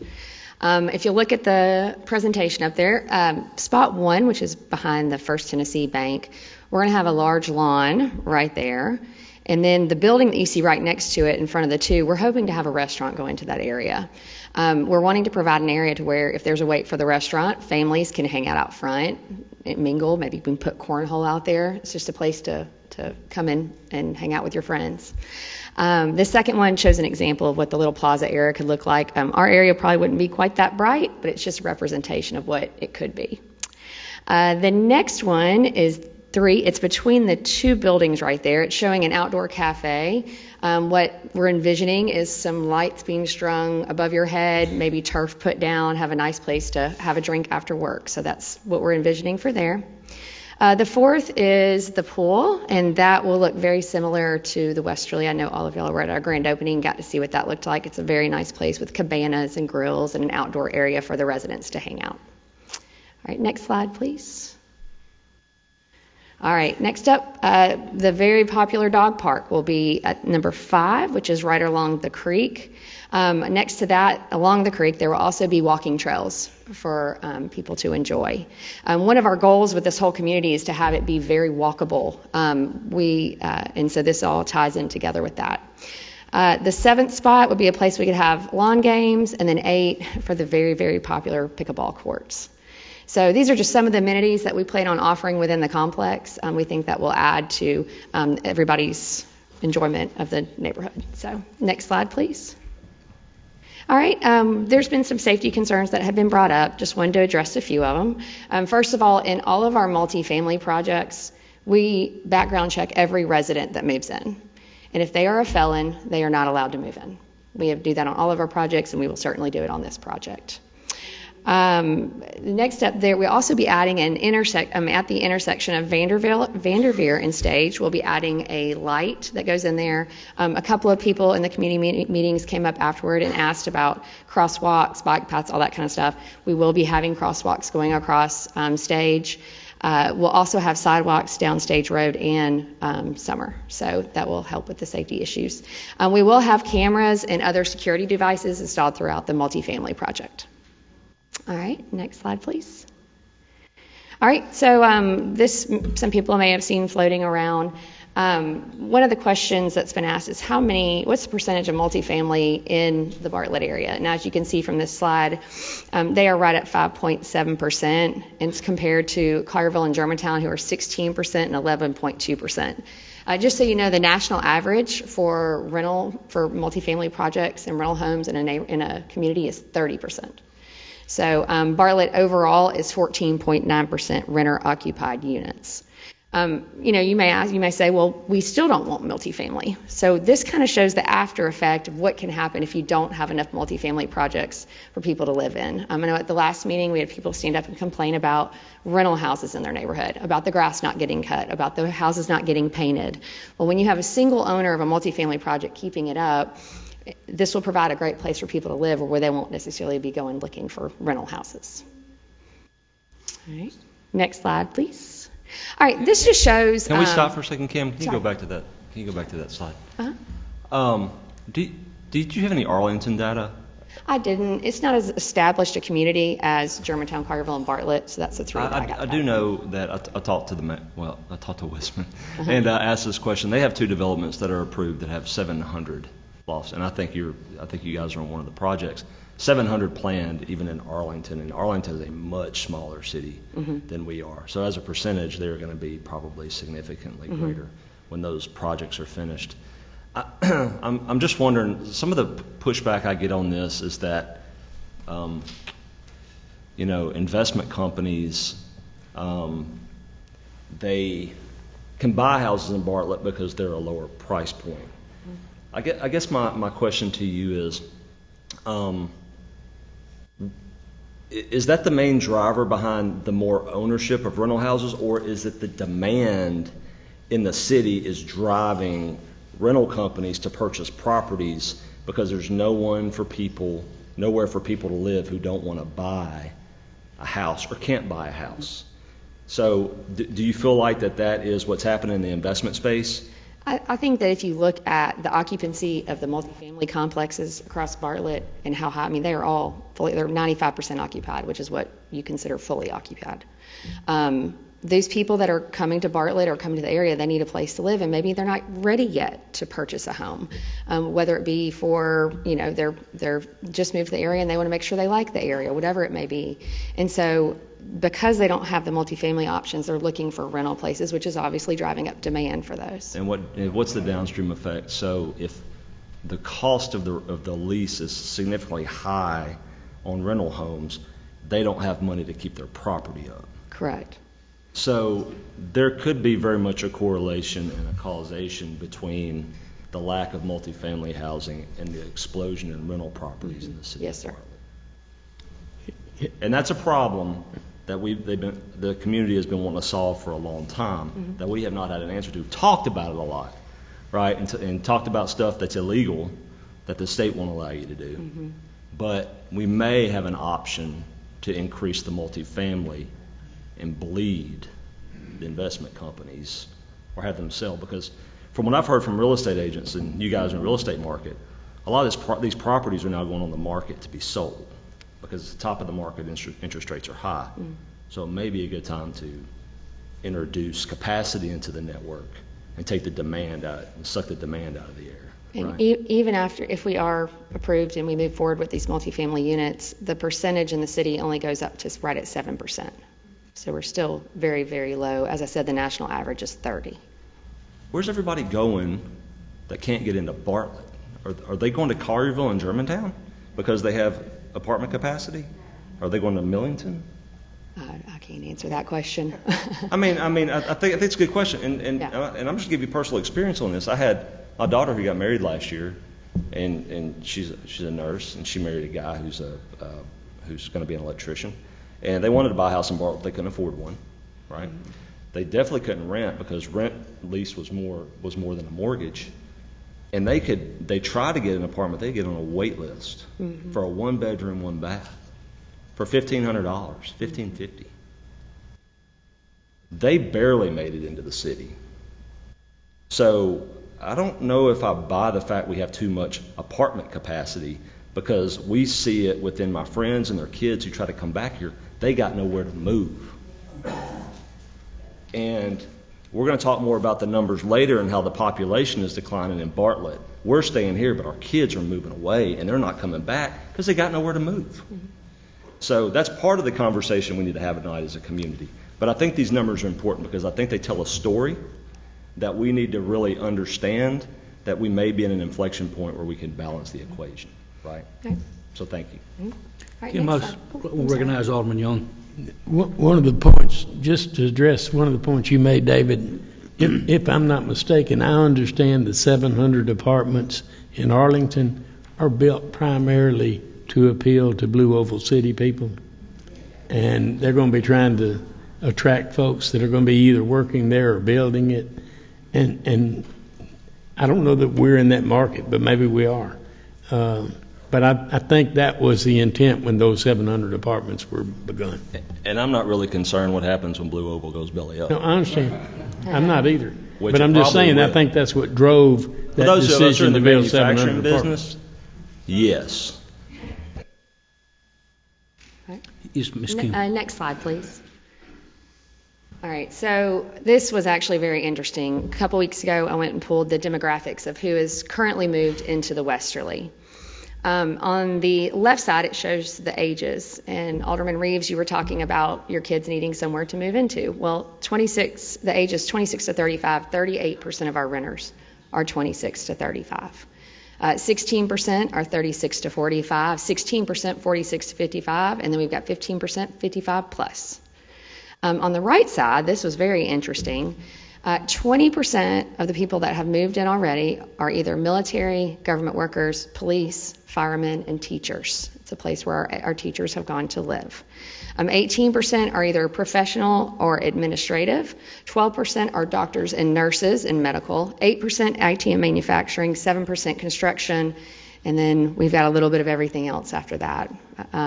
We've got a really great mix of wonderful people that are moving into the community. So as far as the average household income goes, the average Bartlett household income is $102,000. Our average Westerly household income is $118,000. I will say that our leasing agent told us the other day that she is actually getting some people from Lakeland that are moving over because they're wanting a town that has more things to do. So it was good to kind of hear that we're pulling from other communities. And then also the last handful of people that have moved in have made it well over $160,000. So these are affluent people that are moving to your community that can help support retails, restaurants, and other things. All right, next slide, please, unless you have questions. No, I just wanted to add, I'm glad you can go back to that slide with the demographics and look at it from 26 to 35. My daughter's 31. She has made it clear that she is not interested in buying a home. She does not want to cut grass, But she's back home now, but prior to moving back home, she was staying in Memphis. Mm-hmm. And paying about $1,500 a month for an apartment that was converted from, I think the area was like LeBonner over there, Dixie Homes. So they converted it, and they were literally charging $1,500 with the fence being and my biggest thing was security. I was scared to death of her being in Memphis, and even though the apartment was nice, it wasn't well kept. The gate, because that was one of the strict. So hey, it's got to be an apartment with a gate around it. Security gate, code in, code out, stayed broken. So when I look at the Westerlies, and my daughter and I talk about it, and her wanting to move out of my house because she hates it, but I got rules, but that age range and her friends, they don't want to cut grass. They want to have a place to walk their dog. She has a lab that I love, but I'm ready for him to go to. Where they can walk and do. And then I look at myself, who I would consider myself an empty nester, and I fall in at 46 to 55 and at 60%.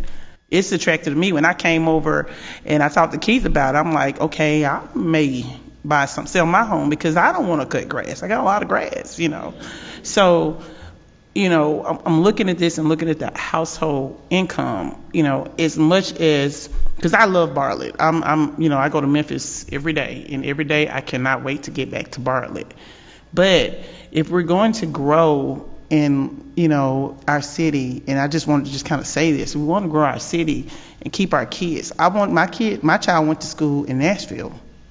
She loved Nashville. She did not want to come back to Memphis. It just was getting so expensive, that I got to come back. I don't want to come back. I got to come back this way. Come to Bartlett, and we're working on it. And we're doing a good job of having more things, and this brings that.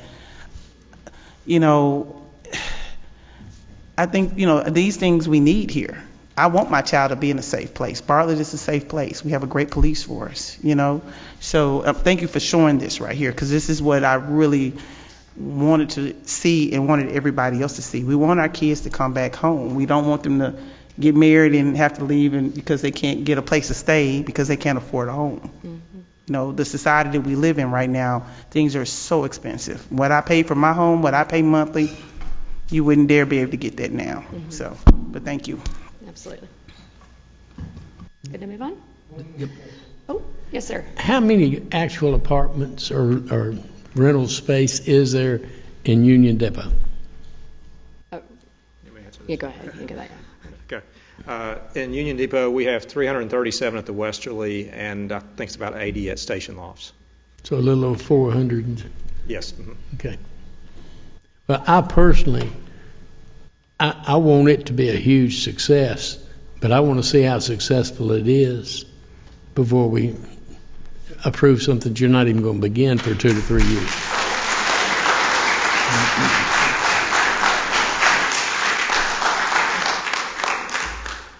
I got a question on that to piggyback on what Jack is saying. Keith, what's the committed rate?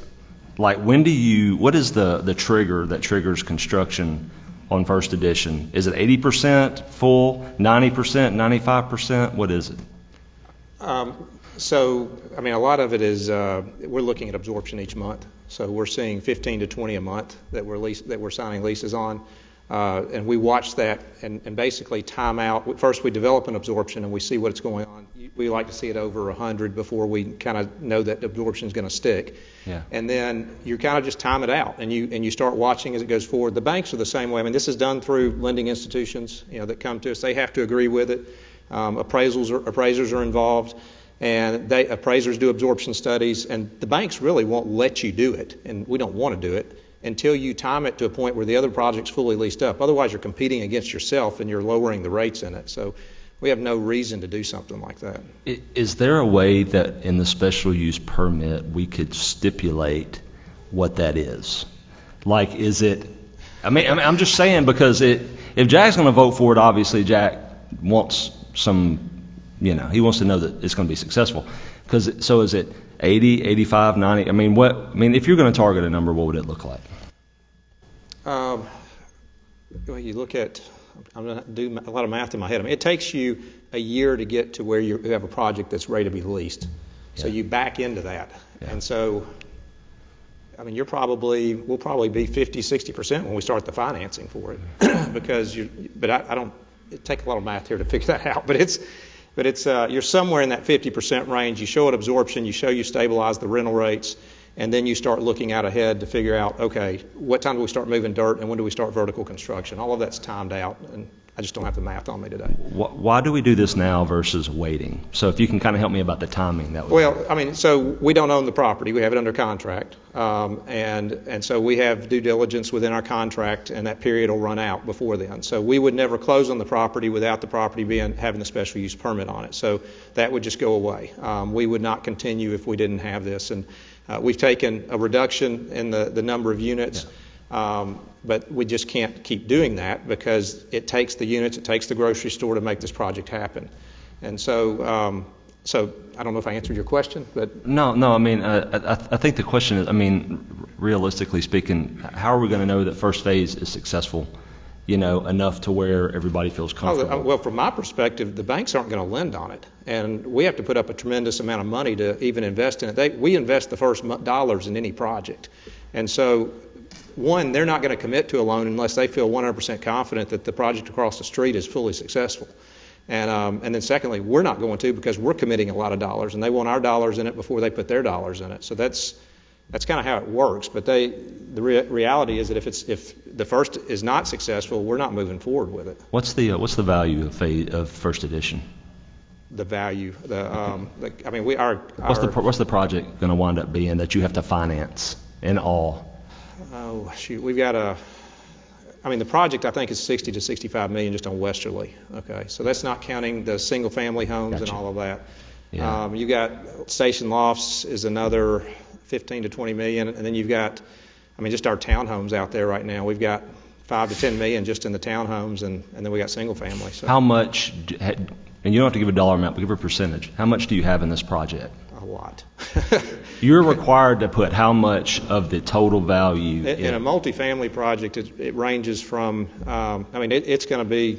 It can be 35. It can be as much as 50%. Right now in that project, we've got close to 40% in it. So the reality is that they've got at least 35-40% of the project of their own money, and it's owned by you and your siblings. It's right? us. It's our family owned. Yes. It's your family. So you don't have any partners in it. It's owned by you guys. That's correct. So if we need to go have a conversation, we're going to the grants and say we got to fix this. So you got 40% of the project of your own money collectively in it. Mm-hmm. That's a lot of money. So you wouldn't move on to phase 2 as a bad investment if phase 1 wasn't working. No. Mm-mm.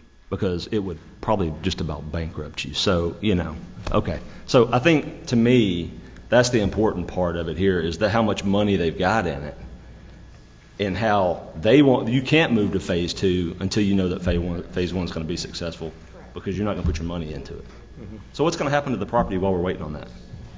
What'd you say? Right now? Yeah. Actually, you will have a submittal come through for the road because what we're going to be doing, the grocer that's under contract with us wants to come on immediately with it. So you'll see a site plan that just establishes the road in there. Site plans for the other stuff will come at a much later date. Thank you. So the grocery store will come first? Yes. Okay. And I had one more question about the phase 1 portion because I believe somebody brought it up on the opposing side. As far as the current retail, they kind of asked the question, it's in the plan, phase 1. What are the commitments? I know of Belly Acres and all of that, but who's committed so far? And so we have 9,000 feet in Station Lofts. We have Belly Acres is taken, I believe it's 5,000 feet, and 3,500 is Glosnells. And so that's pretty much the whole thing. We have one bay left with it. The commercial out parcels, as we've said all along, have been for sale, and that's we continue to have those on the market right now. Our challenge has been, we didn't realize that 70 is not as desirable for retailers as 64 is. We've had, as you heard even here earlier today, but we've had several people say the connection of this ties this whole corner in together and really helps the value of what we've done on Highway 70. Okay, so you haven't had a lot of people, a lot of companies kind of bite when it comes to that. We've had some come, and then some of them they've passed on it. Rates have impacted things today, and they have on the commercial side. I think the other thing too is you're being choosy. Yeah, like you're turning people down because we've told them do not put XYZ in the development, and they're not putting XYZ, like a car wash. Yeah. Right? I mean, so they're being selective about who they put out there. Right? And we've been told by realtors that this road tying into Summer and Stage together will help us sell those parcels, because it's going to help open up that corridor for new retail and to bring people upward. So. All right. Wait, so upward. All right. I've got somebody else I'd like to ask him up here. I'm going to butcher his name.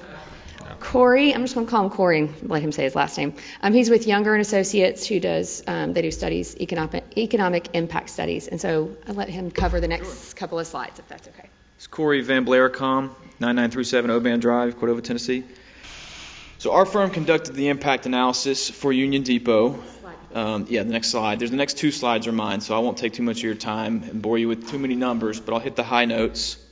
So the first number you're looking at, the $104.5 million in annual economic impact, that represents dollars flowing through the local economy as a result of the operation of Union Depot. So it's pretty robust economic activity, 690 jobs with 24 million in wages, and then an additional 820,000 in direct and indirect sales tax for Bartlett. But the key number I think to highlight here, and this is on the next slide, is what the current property tax generated on the property is today.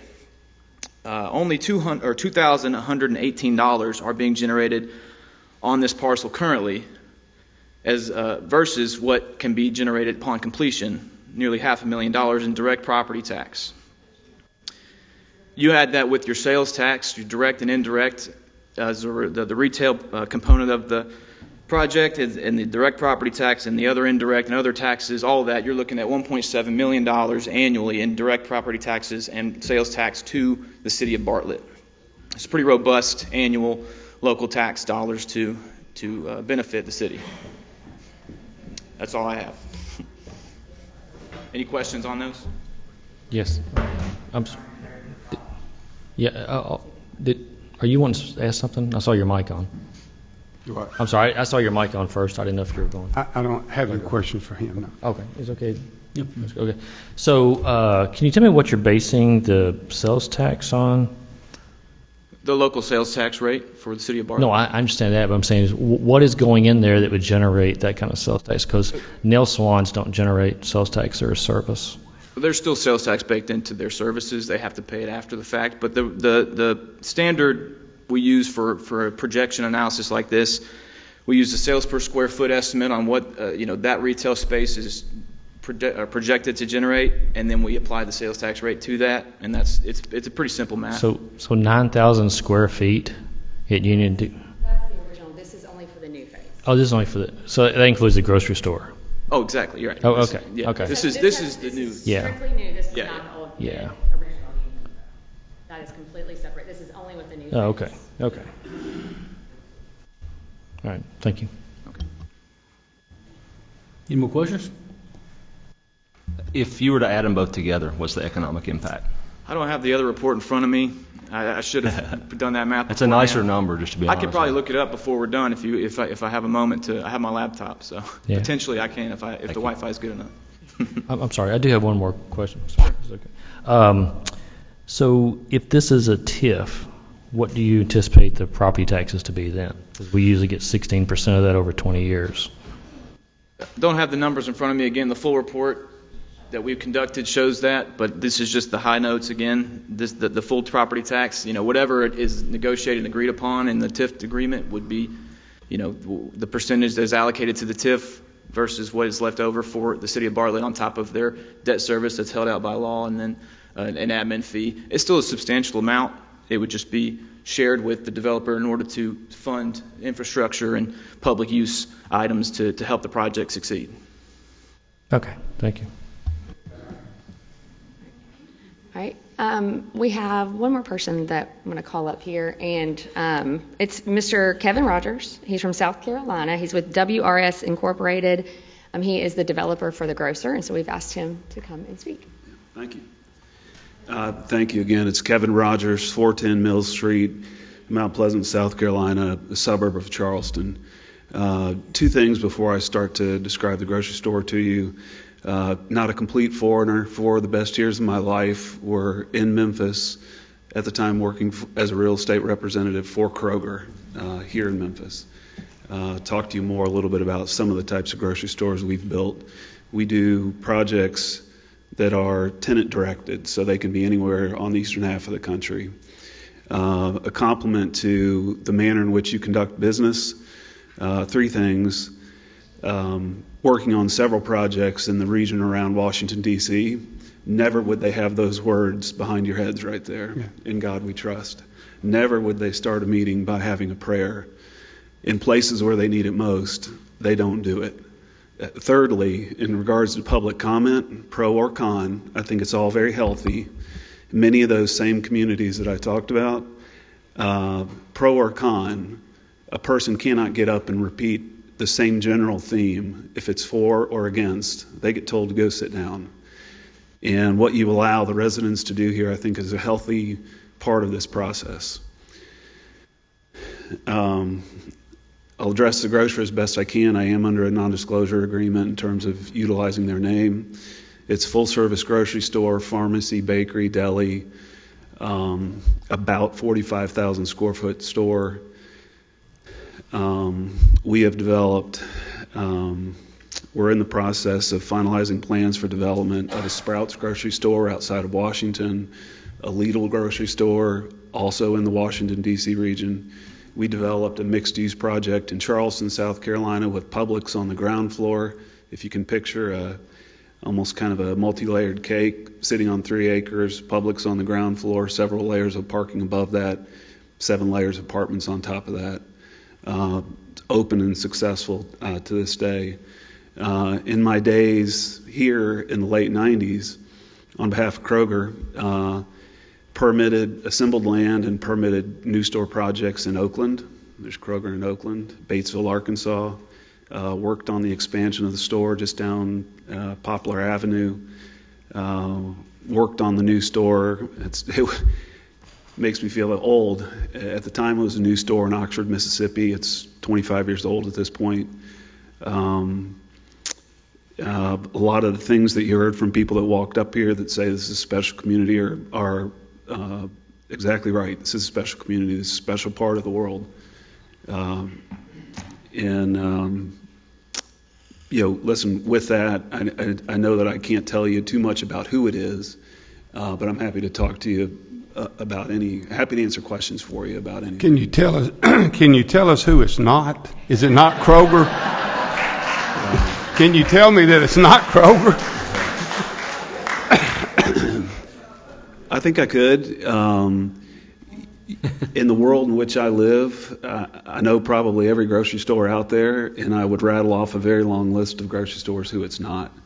If I could put some brackets around what it might look like, both myself, our company, and the grocer understands and knows that it has to meet a couple of critical thresholds in terms of architecture and aesthetics, what it looks like, how it behaves and appears from the road.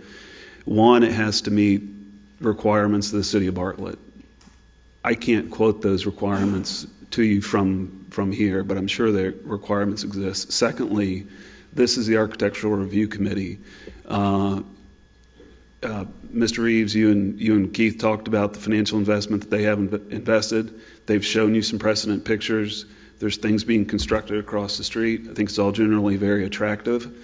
This Architectural Review Committee, even if the requirements of the city of Bartlett were lesser, will not allow a store be constructed that is not attractive and good looking and meant to serve the test of time. Kevin? Hey, listen, thank you for traveling here. Sure. And everybody's hoping it rhymes with Publix, I think. But not to say that. So I have some questions. Obviously, there's been a lot of study done on the area, demographics and traffic and everything like that. So what is stopping this store from coming in anyway? On this particular location, we can't. We don't control it. It's for sale. That's the way it's sold. You come and you make an offer. And, contract. We have Oh, we have an arrangement okay. with him. All right, so secondary. Our ability to purchase the land hinges upon his ability to develop the larger tract. Whether that's right, wrong, or indifferent. Oh no, I understand that. I just want to make sure. And nothing. Oops, sorry. Yeah. Keith and Kim. You have an attractive-looking movie Yes. theater that may be closed, catty corner across the street, next to an attractive-looking older shopping center that's got $8 square foot tenants. It's fully leased, catty corner across the street. You probably know what I'm talking about. I've talked to all of them. That can be assembled and purchased and redeveloped. Very expensive. Could that occur? Yes. Is it zoned correctly to happen? I believe so. Is that the right place to go? And are the economics favorable? I don't think so. That's my opinion. You talk about this piece without the Catty components. corner from this property. There's an old movie theater that's closed. Sits in front of a Walgreens. I'm familiar with all the buildings in the area. I'm just trying to. That assemblage of property could be you asked the question, why doesn't it just go? It could. No. Under a different set of circumstances, under a different location, all of that could be assembled for a very high price. Oh yeah. And I don't believe, in my opinion, nor does the grocer, that that's the correct location to go.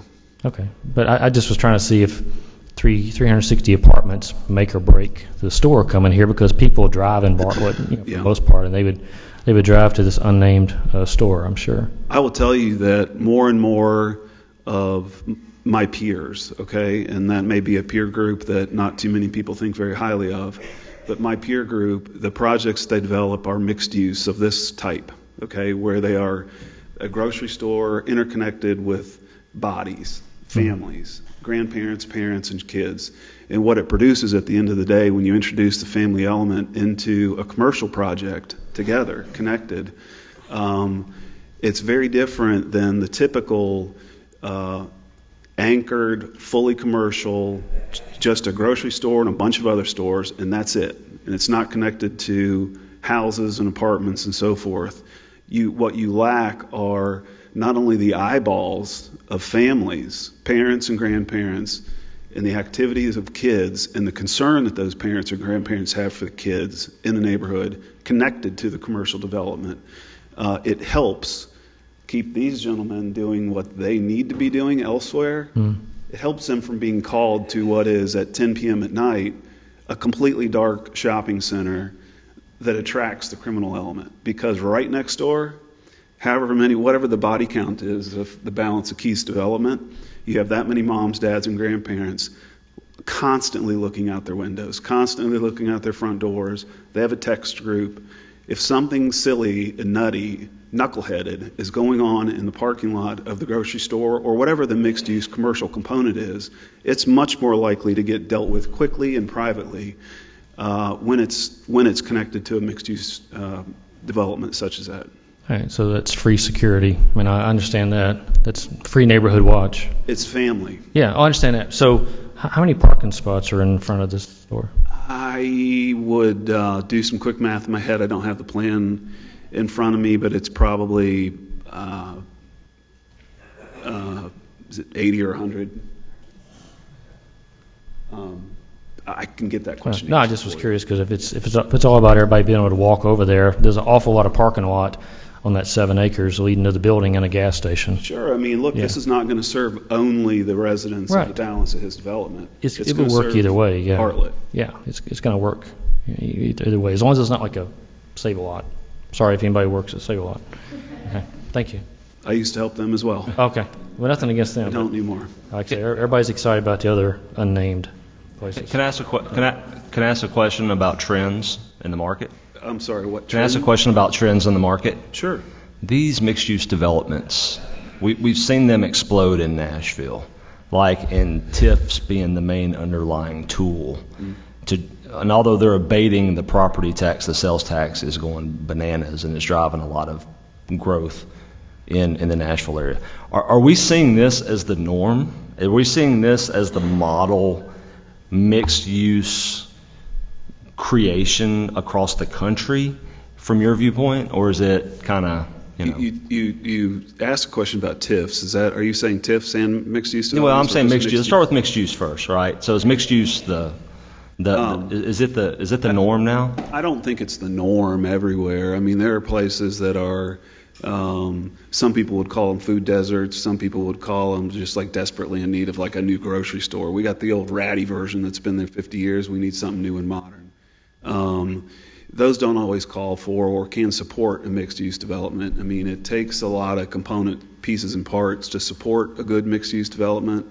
A healthy economy, a good existing population density already surrounding it, incomes and so forth.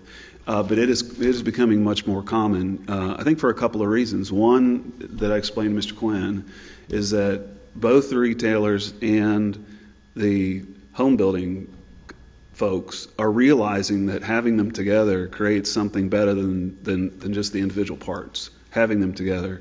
And two, planning staffs at cities, counties, at least where I work, which is all over the place, elected bodies of officials are more and more demanding, to the extent they can, pushing for the mixed-use type development where there's, I call it bodies, just people, families living there as a part of a development. We've struggled to get other grocery stores in this city. Excuse me? We've struggled to get other grocery stores in this city. We had Hy-Vee who was committed, and they backed out and bought something in the Midwest. We had some conversations with Publix. We got Kroger all over the place. Why do we struggle getting other grocers here that is not connected to like a mixed-use development? I can give you just like an idiot's observation. Anecdotal. That's anecdotal. Before I say this, mind you, 4 best years of my life as a single guy before I got married and started having kids were the 4 years I lived in Memphis. It was when Redbird Stadium opened. I was broke as all could get out. But we had fun. Went to baseball games. We were kids, 26, 27. I keep in touch with a lot of people who still live here, who used to live here, who have left, who had businesses here. They're gone. They said, I can't do it anymore. They were in Memphis. The real or perceived crime in Memphis doesn't, when your headquarters, whoever you've tried to attract, you talked about Hy-Vee, they're not headquartered here. They hear Bartlett, they think Memphis, they think of the headlines and kind of some rough stories that have been out over the years, and I think continue. I mean, my Uber driver tonight told me, nice guy, retiree from FedEx for 35 years, talked about how shame it is that the crime continues in Memphis. That's not Bartlett. But if you're talking to other grocery stores that aren't based here, they don't often draw a huge distinction. And they'll go pay attention to Nashville, or they'll go pay attention to wherever it may be, Destin, Florida. That's a little bit of it, and that may be a lot of it of it. You think distribution has something to do with it too? Distribution? No, I don't think so. I mean, you guys are like the dead center of the world's greatest distribution area in really the country. I think most anyone can distribute to Memphis. Some stores will tell you, depending on where their current warehouse is, maybe as a limiting factor. No, I don't really think distribution. That's what we keep being told. Distribution is not a permanent. It needs to be fixed if they want to.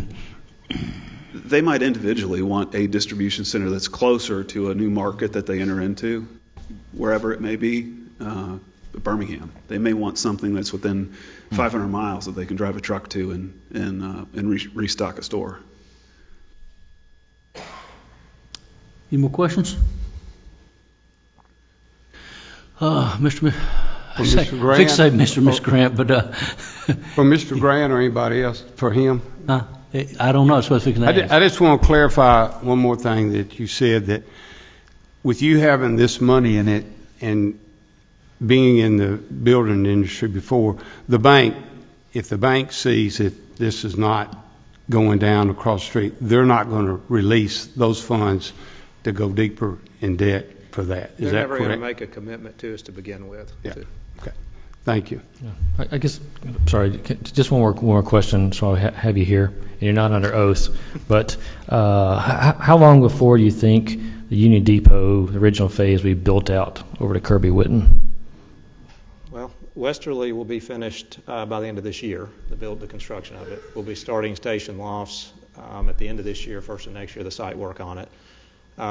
Probably be built within 15 months. We've got townhomes that we have 70 lots available for right now. We're probably going to be starting another building of those within the next 45 days from what I expect, just the way sales are going.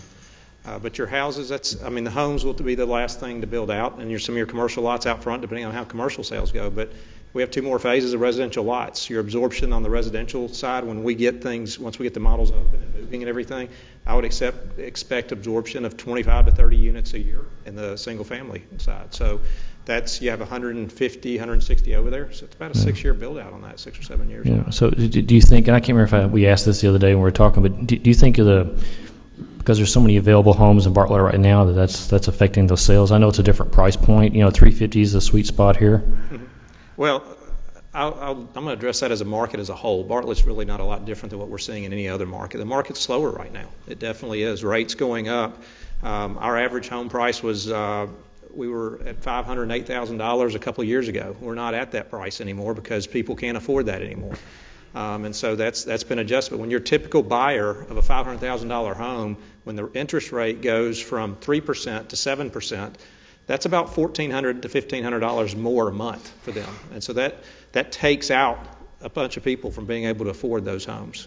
So that's what's impacted our market. The market's not the same as it was a couple of years ago, but we're still continuing to build and work our way through it. Okay, thank you. One more question. I just want to clarify one thing. You built the residential across the street on purpose first. You did not start with the retail. That wasn't ever your plan, is to start with the retail. Is that correct? You're building the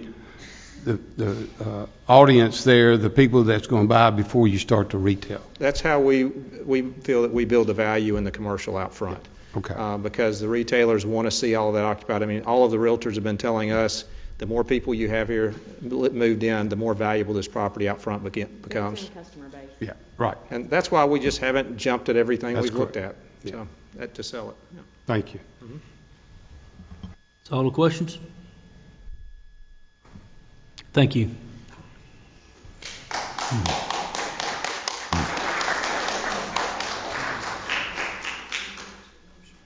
Okay, since there's no more discussion. I have a couple of things I'd like to discuss with the board. Go right ahead. It's been brought up about the schools here several times, and having family involved in the schools and all. A lot of people in Bartlett don't know. You can live in Whitehaven, you can live in Collierville, and you can come to Bartlett School.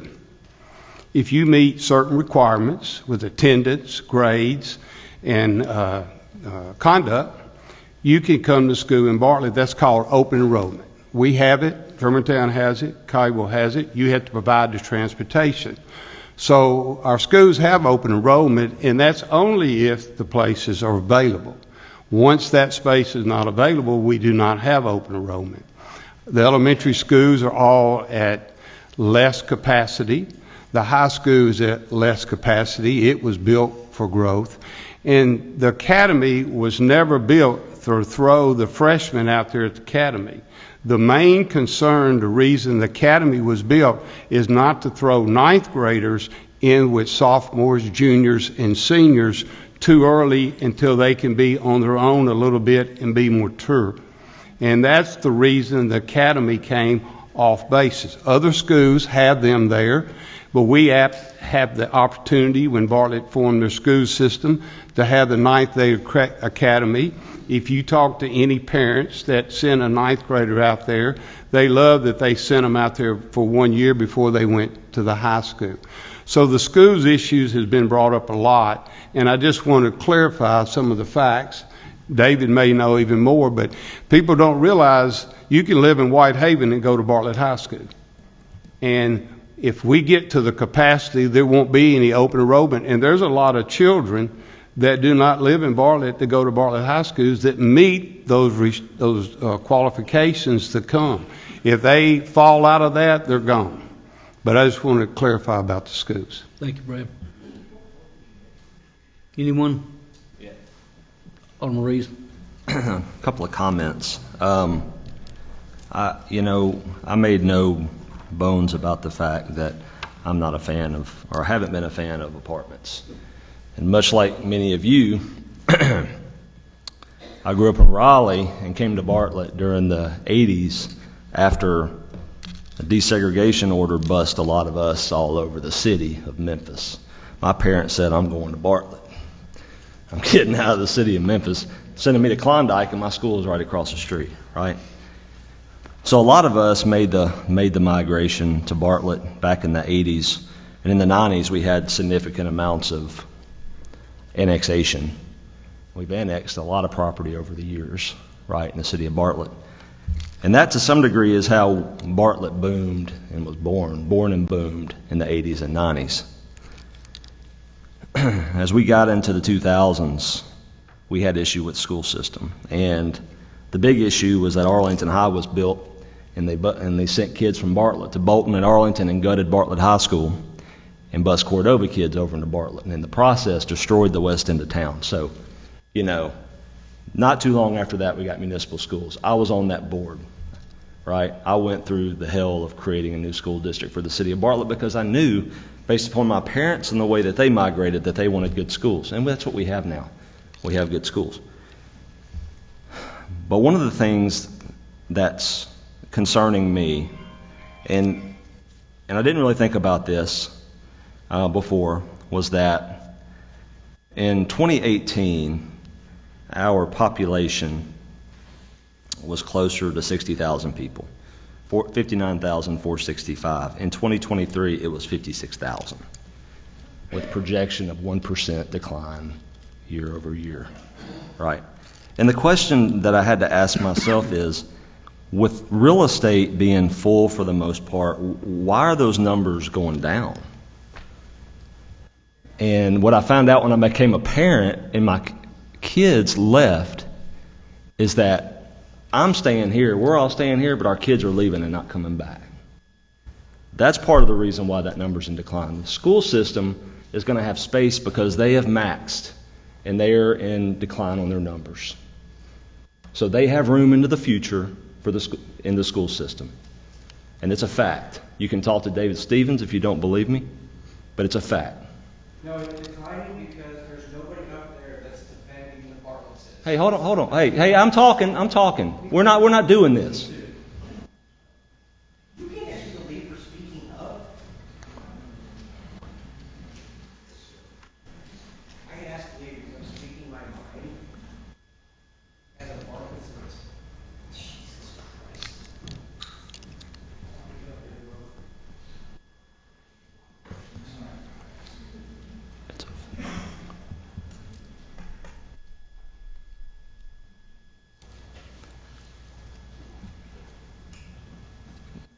Guys, we're all passionate about this. Let's talk it out, okay? Please. It's a fact. Our population is in decline. And part of the reason is because our kids are not coming back. They're leaving and not coming back. And part of the reason is they have nowhere to go. They can't afford homes here. They can't rent homes here. They don't have enough money, right? And apartments are some of the only way that they get into the city.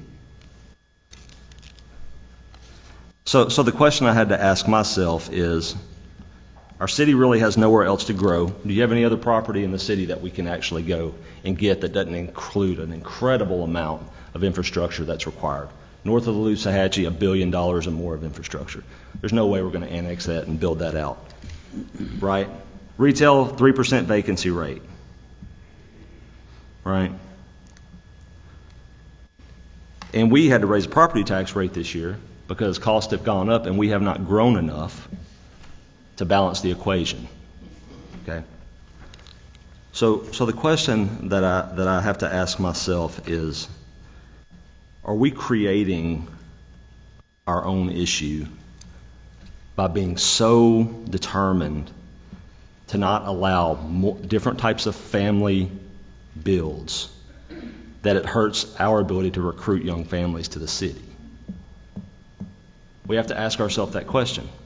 We may hate apartments, and trust me, I'm not a huge fan of them because I lived in them when I was younger too, right?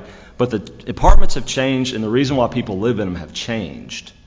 It's just not for the riffraff. It's for our children. It's for my kids. It's for your kids. It's for your grandkids, right? It's just not for riffraff anymore. It's for people who can't afford to live in a place and they're starting out and they need a place to go. From what I have seen in my experiences, we don't have enough apartments. We don't want a huge amount of them. We don't want a glut of them, but we want to be smart about it, right? So I've debated back and forth. I'll be honest with you. I've been go both ways on this vote because in one hand, I've got citizens who really don't want them. I've got citizens who really do. I've got citizens telling me every day, David, my kids can't get into the city. And those are the people that we want back in Bartlett, right? So it's a tough decision. I don't think we make it lightly. I don't make it lightly. There's nobody up here on the take, right? There's nobody on here getting kickbacks. We're people just like you are, right? I didn't invest my life starting in '86 and go through that hell of the school board, the county commission, and to get here and watch our community fade into the past because we are worried about growth. All the other communities around us are growing. Arlington's growing, and when they say we're not Germantown or Collierville, doesn't matter. They are growing and they're addressing these needs. And where are people going to go who can't get into Bartlett? They're going to go live in apartments in Collierville, Arlington, Germantown. When you look at the data supports that we don't have enough multifamily. And that's, to me, glaring. It's a glaring issue. All right?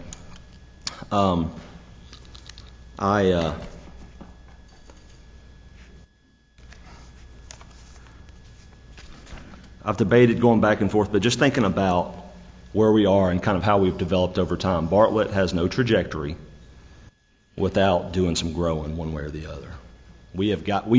If we do not, we will continue in decline. Period. So this is something that we need to address. Everybody has their own opinion on the board, and I respect it, right?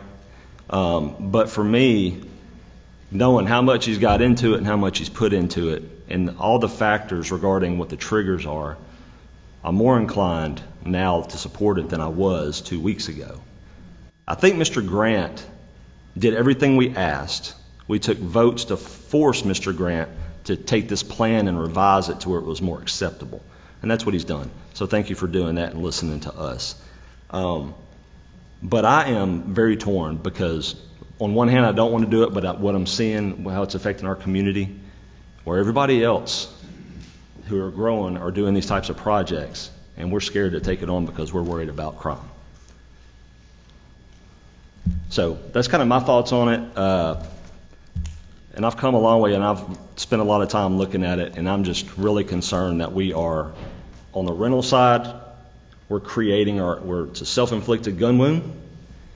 That the fact we don't have enough of this property, of these flats and apartments, forces people to go rent houses that they don't need to rent, and they can't keep up their property because they don't have enough money to do it. Now, I don't have any proof to tell you that that's true or not. It's a theory. It's a theory.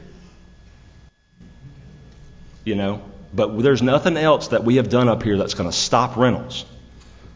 And this is the only theory that I have, market-based, that we might be able to do something about it. So thank you. I yield back, and I appreciate the opportunity just to kind of speak about it. Thank you, guys. Alderman Williams.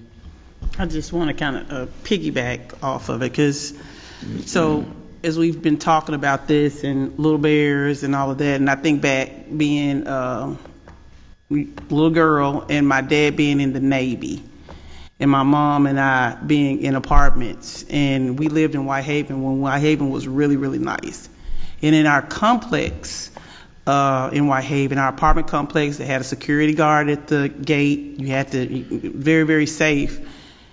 I went to KinderCare that was right in the middle of the apartment complex. And when my dad was on the ship and my mom had to go to work, that's where I went to daycare. That's where I took ballet, and I continue to take dance classes all the way up until now. I still take dance classes. I have friends that are psychologists that I'm still friends with today that went to KinderCare and lived in those apartment complexes with me when I was a little girl, and I'm 51 years old. I have no problem with saying my age, even though women don't like to say that. So I'm torn as well. I'm also torn because I have a daughter that went to school in Nashville, Originally, she started off in Franklin, where she attended Omar College of Design.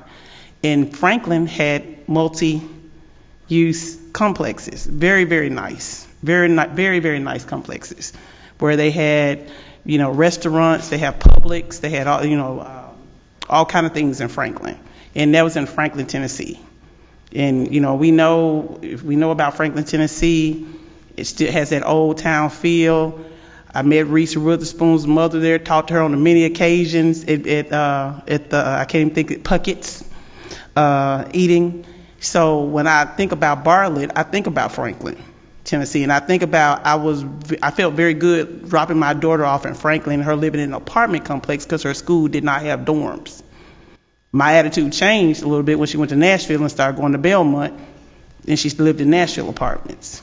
So when I think about safety, I think about Franklin, I think about Bartlett, I think about myself as a kid living in an apartment complex where I'm still friends with those people today, where there was a daycare in the center of that complex. I'm not going to say I don't know from a security standpoint if back then, we know pedophiles are not new. I'm pretty sure there was some in that apartment they probably wasn't checking and doing the measures that they do now to ensure that they're not in those apartment complexes. So I'm torn as well. I like the small town feel. I grew up in Memphis. My neighborhood, still friends with those people. Memphis was different when I was younger. So I'm with you, David. I'm torn about it too, but I want my adult child, to stay in Bartlett. My mom, and I say this, put this on record, I want to thank everybody for praying for me. My mom, I wasn't at the last meeting, hadn't really shared it. I shared it. She has cancer. We've been dealing with it since February. So if I seem a little off, that's what's been going on in my life. But I've talked to her when she was laying in the hospital, and she was saying, I think I'm ready to sell my house, and I think I want to move to Bartlett. I don't know if she wants to sell a house and move into an apartment. But the fact of the matter is, Bartlett is a safe city. I was torn with raising the taxes. But if that's what it takes to keep us safe, then that's what I'll do. But I'm torn with it. I'm torn. I know I want to go along with the constituents. We don't want these, but I look at my daughter, I look at my mom, I look at us wanting our kids to be here and not be in Memphis and not be in those places where we know they're not safe. So I just had to piggyback off you because I feel the same way. Alderman Young. I'm going to make my comments real quick. I appreciate the grants and the proposals they made. I've met with them, and they've made some changes that I asked them to make, and I think it's a quality proposal. I think it'd be a great thing for Bartlett. However, I represent you people, and I've heard what you've said, and I think I've got to bear that in mind as well, and that's just the way it is. Alderman Griffin. Since we're talking about crime and apartments, Chief Cox, can you come address that, since that is a concern that's on everyone's minds as far as crime and apartments and the impact on Bartlett, and how that relates to the other neighborhoods within Bartlett, as well as maybe perhaps any rental issues that we're having with crime in Bartlett?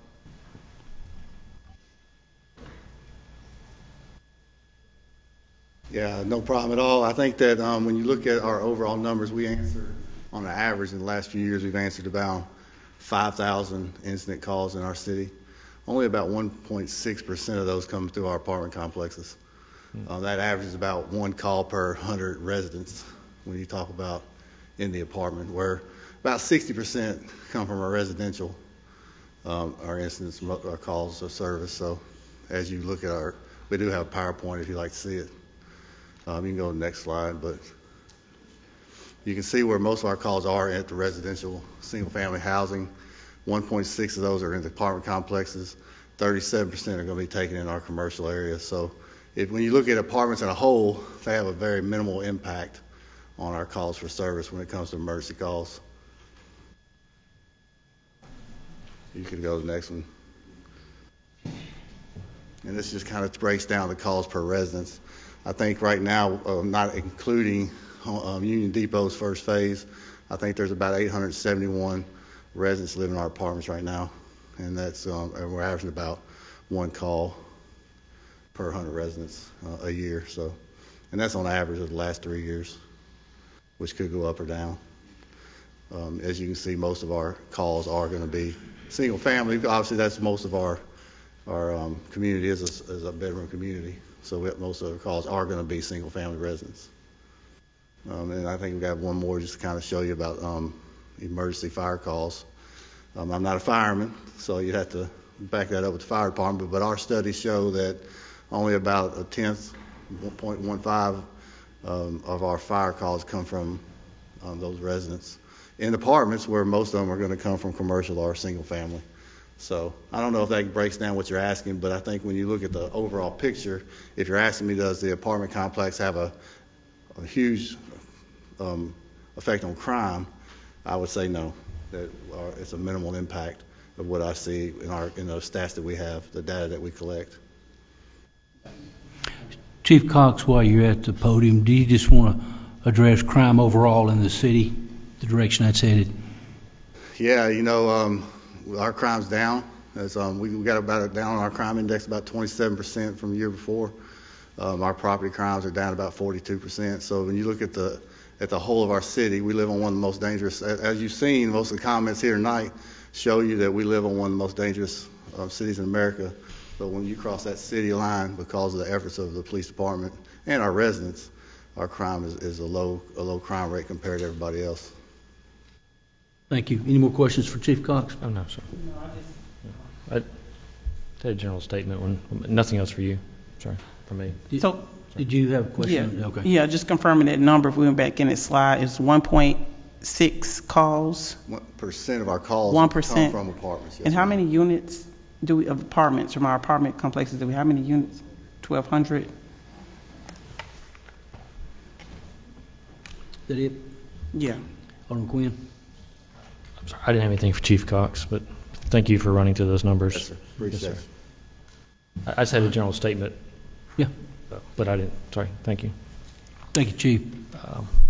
I don't want to blow by this, but I'm thankful to have a chief in a police department like we have that stands before you tonight and talk about those numbers. We was 27% and 40%. It's headed. It's all. I want to applaud our police department and the work they do. Yeah.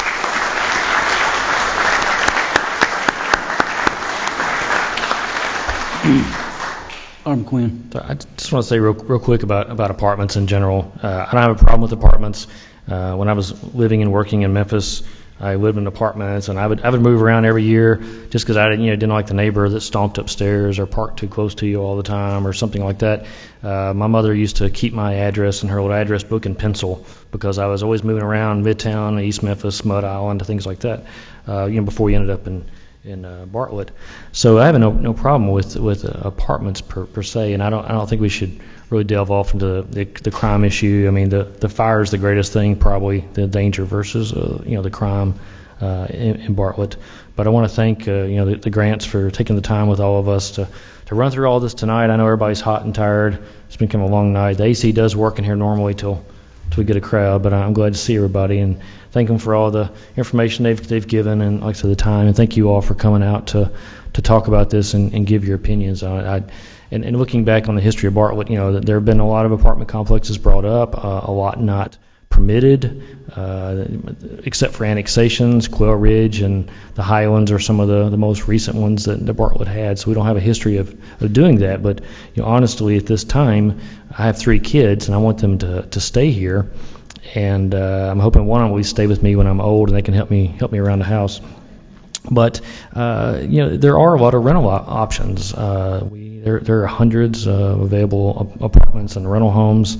There are things to purchase. We have hundreds of homes that are coming online, and when the economy gets better, knock on the fake wood up here, and interest rates go down, I think we're going to see a lot of more single homes going on. I want to see Union Depot get filled. I want to see those homes all the way over to Kirby Whitten, just like they planned.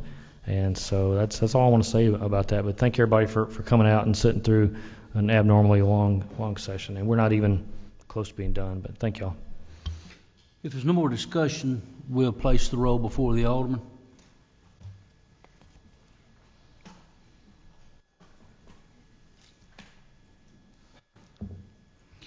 Resolution 19-25 passes 5-1.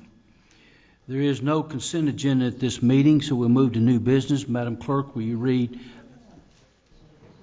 That ain't right. Was that the last one? Yes. I'm sorry. I'm sorry, y'all.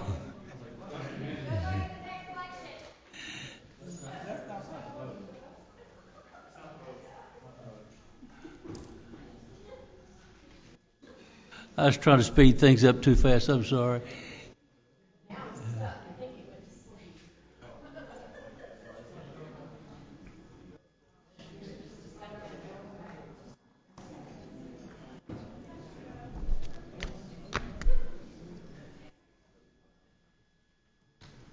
It did pass 4-2. 40.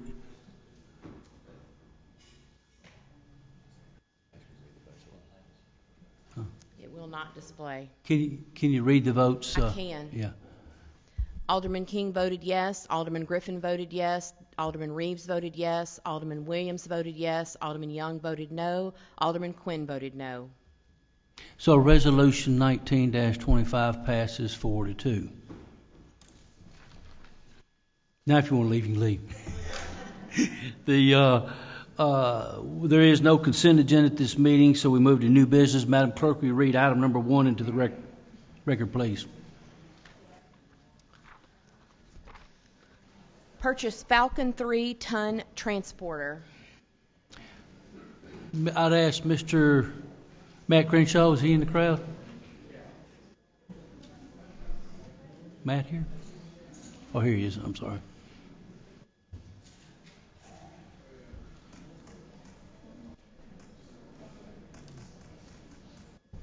Thank you. Sir, Mayor and Board, this is a 3-ton asphalt transporter that we had approved in the budget, and we're just asking to purchase that.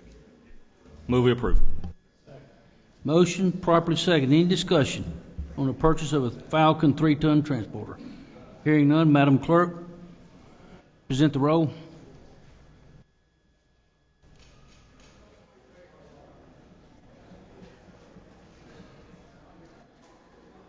Passes 6-0. Madam Clerk, read item number 2.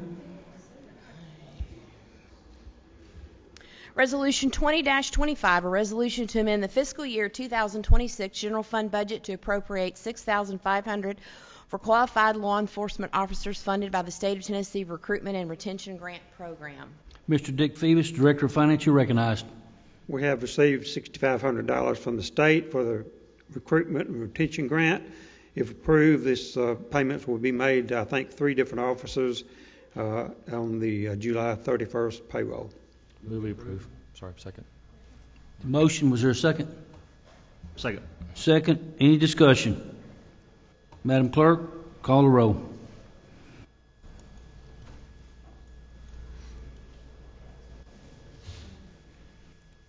Resolution 2025 passes unanimous. And Madam Clerk, read item number 3. Set a public hearing for August 26, 2025, Resolution 27-25, a resolution approving a special use permit to allow a planned residential development to be located at the southeast corner of Yale Road at Bartlett Boulevard within the RS-10 single-family residential zoning district. At this time, I'd ask Ms. Kim Taylor, Director of Planning and Economic Development, to come forward. If a motion is made, please to include the public hearing date of August the 26th. Ms. Kim Taylor. Again, Resolution 2725 is a resolution to approve a planned residential development for a 5-lot residential subdivision at the corner of Yale Road and Bartlett Boulevard. It is within the residential single-family zoning district. The project will take place on 3.66 acres of land, and the lot sizes for the homes will be 13,816 square feet to 58,800 square feet, with a 49,161 square foot common area. This went before the Planning Commission on July 7th, and it comes to you with a favorable recommendation. Is there a motion? Move we approve. You got Second the in there, first. motion second, any discussion? Who's the second? Right here. Hearing no discussion, Madam Clerk?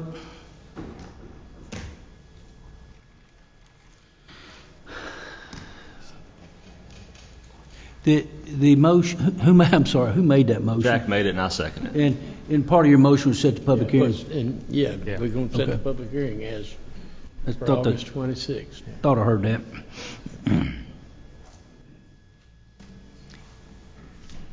It also passes, Resolution 2725 passes. We now move to item number 4, Madam Clerk. Set a public hearing for August 26, 2025 for Resolution 29-25, a resolution approving a special use permit to allow a hookah lounge, bar, or tavern, smoking lounge, establishment to be located at 2965 North Germantown Road, Suite 111, within the CH Highway Business Zoning District. Madam Clerk, Ms. Kim Taylor, Director of Planning and Economic Development. Resolution 2925 is a resolution for a special use permit to allow the operation of a hookah, bar, lounge, and tavern, which is really a smoking lounge, at 2965 North Germantown Road, and it is within the CH Business Highway Zoning District. The applicant for this came before this board in 2021 with a similar request, which included not only it was a cigar lounge, which would include a bar with liquor and then also live entertainment or DJ. And at that time, the special use permit was denied. But then recently, it was brought to our attention that from staff that this business actually started selling beer, liquor, and had a live entertainment and a DJ, and their hours of operation were from 6 p.m. to 1 a.m. Now, going back to 2021, when the SUP was denied by the Board of Mayor and Aldermen, the applicant agreed to open up a cigar lounge with a restaurant use, and that they would only serve beer with less than 5% alcohol in it. So that's how they started to operate this, but over time, it seems that the business started doing what they were denied for the SUP back in 2021. This did go before the Planning Commission on July 7th, and it comes to you with a non-favorable recommendation. Thank you. Kim, what was the vote on that? It was unanimous. So, just want to clarify. So it was brought to the attention by their staff that they were doing those things. Yes. Over there. Okay, so they do not have a liquor license. They do not have. I don't know if they have a liquor license. That's handled by the state. They do have a beer license. They do have a beer license. So originally it was going to be a restaurant, cigar lounge, and they were going to have beer with less than 5% alcohol. So they're paying for the state liquor license, but they're not paying Bartlett what they owe Bartlett for their liquor license, because we pay both. It's the owner of an establishment that serves alcohol. You have to pay both. I'm just Miss Penny. I don't get involved with liquor licenses. The state issues the liquor license. No. That beer, but you're saying they're serving liquor as well, right? Yes. Currently. And they have the live DJ or live entertainment. Yeah. I'm making a statement. Okay. If you sell liquor and you have license for liquor with the state, you also have to pay something to Bartlett as well. So I'm just letting you know on that. So what I'm saying is, if that's occurring and we don't know about it as a city, then that's kind of an issue outside of the permit part of it. If you understand what I'm saying. I do. Okay. Thank you for bringing it up. We'll make sure finance looks into that.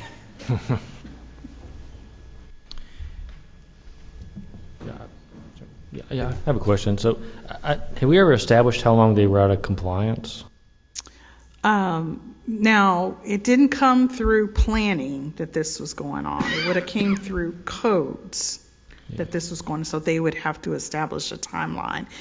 And I do not have that timeline. Yeah, because it's on their Facebook I just page. know that they were made aware of this, and this is why they're coming back with this application. Right, but they continue to do it to the here comes Trey right now. Sorry to call you down here.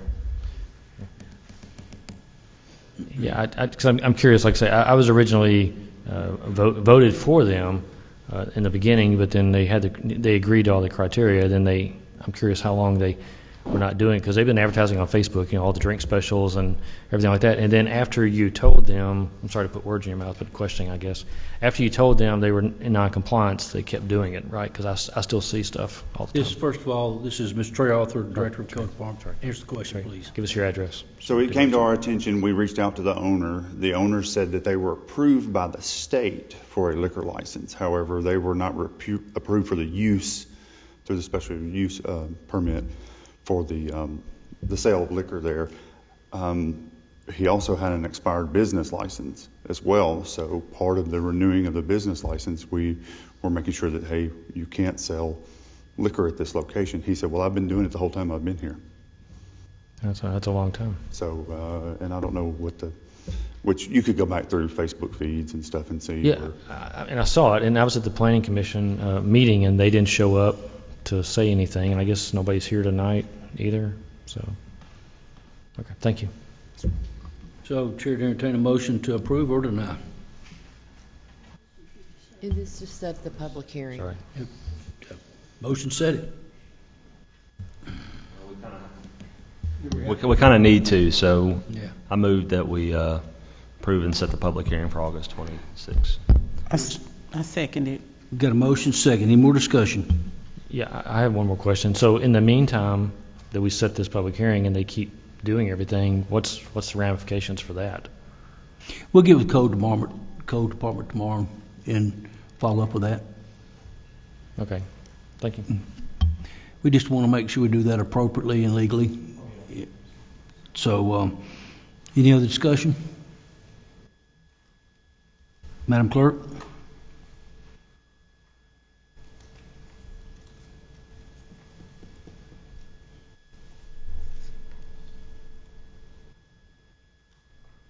Passes 4-2. Madam Clerk, item number 5.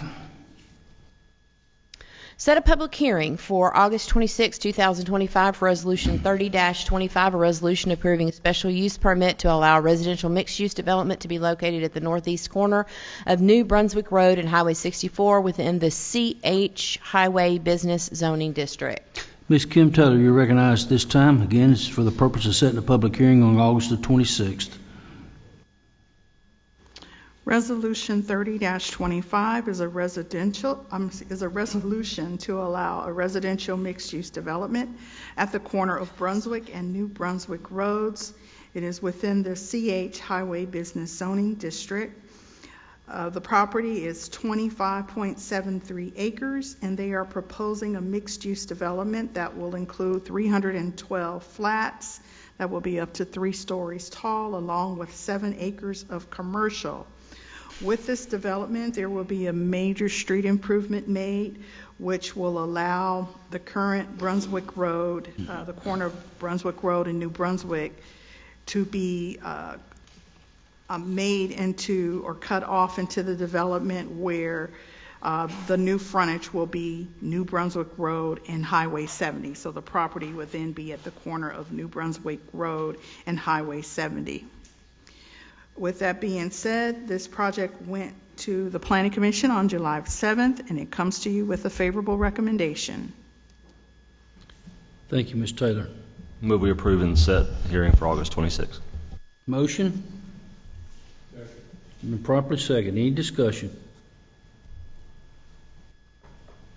Seeing no discussion, Madam Clerk.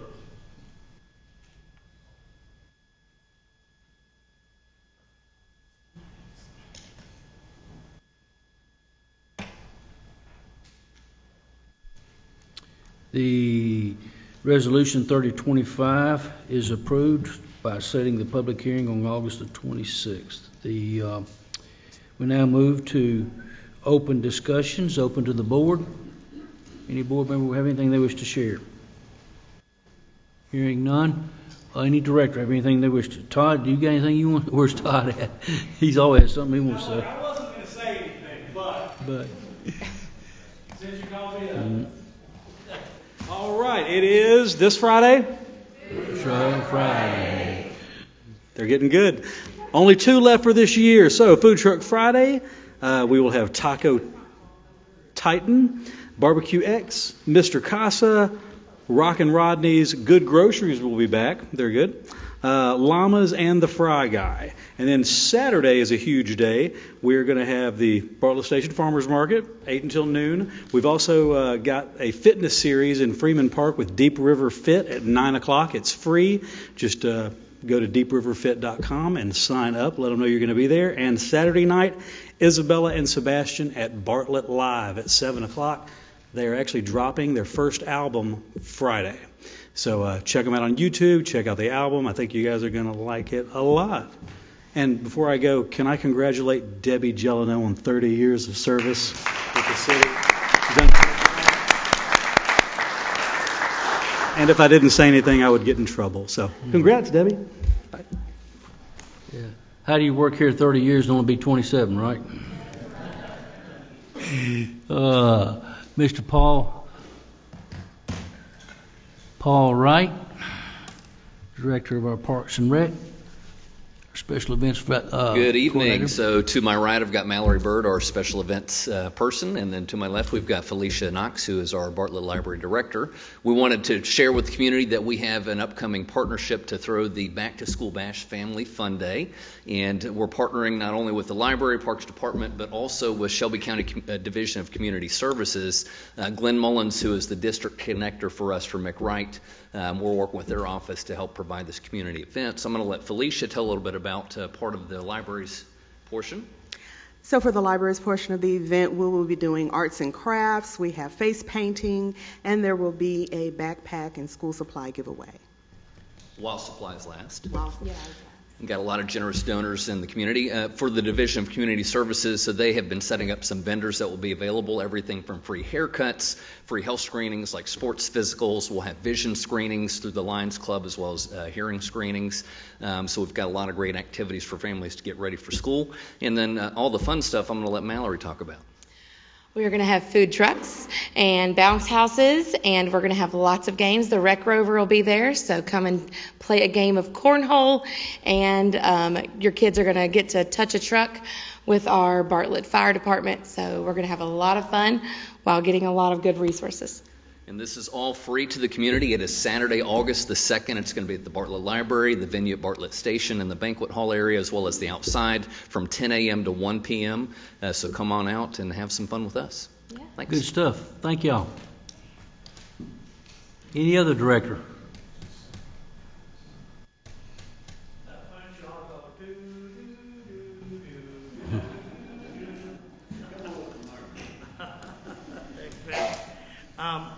I'm Michael Bollinger. I'm the director of the Bartlett Performing Arts Center. I also live in Bartlett. I wasn't going to come up, but since everybody else was coming up, I didn't want to miss my chance. I wanted to tell you, it's sort of like some of the evening news, how they go, and now for the good news. So, well, that was good news. So here's some good news. In the performing arts world, the Oscars are the cream of awards for movies. In theater, it's the Tony Awards. But many major cities around the country have their own performing arts awards. And if you don't do a lot of theater, you wouldn't know. But in greater Bartlett, greater Memphis, in the Mid-South, took a while to get to that one, didn't it?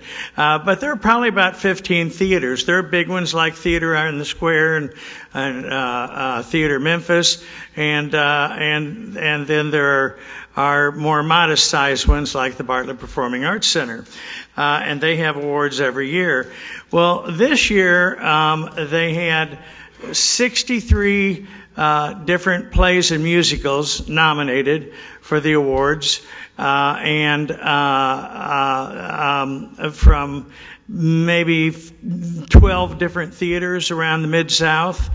And this was the first time the Bartlett Performing Arts Center ever actually entered. Last fall, we did a musical called Bright Star, written by Steve Martin, the comedian. But you'd think it'd be a wacky comedy. It really wasn't. It was really a very, very touching play. He also did a lot of the music because he's a great banjo player, and this had a sort of a bluegrass flavor. And it was also written, the music was composed with Edie Brickell, which was Paul Simon's wife. And I'm proud to say, for our first time entering that, Bartlett was nominated for 5 different awards. One was for Best Actress in a Musical, Best Actor in a Musical, Best Costumes, Best Sound, and Best Director of a Musical. And the thing that is significant about that is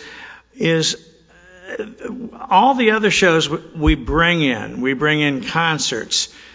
This, other than not writing the piece, it's our creation 100%. And I think it just proves, it just shows the city of Bartlett and Bartlett Performing Arts Center in a very good light. And I'm very proud of it, and I wanted to share that news with you all. Thank you. Thank you.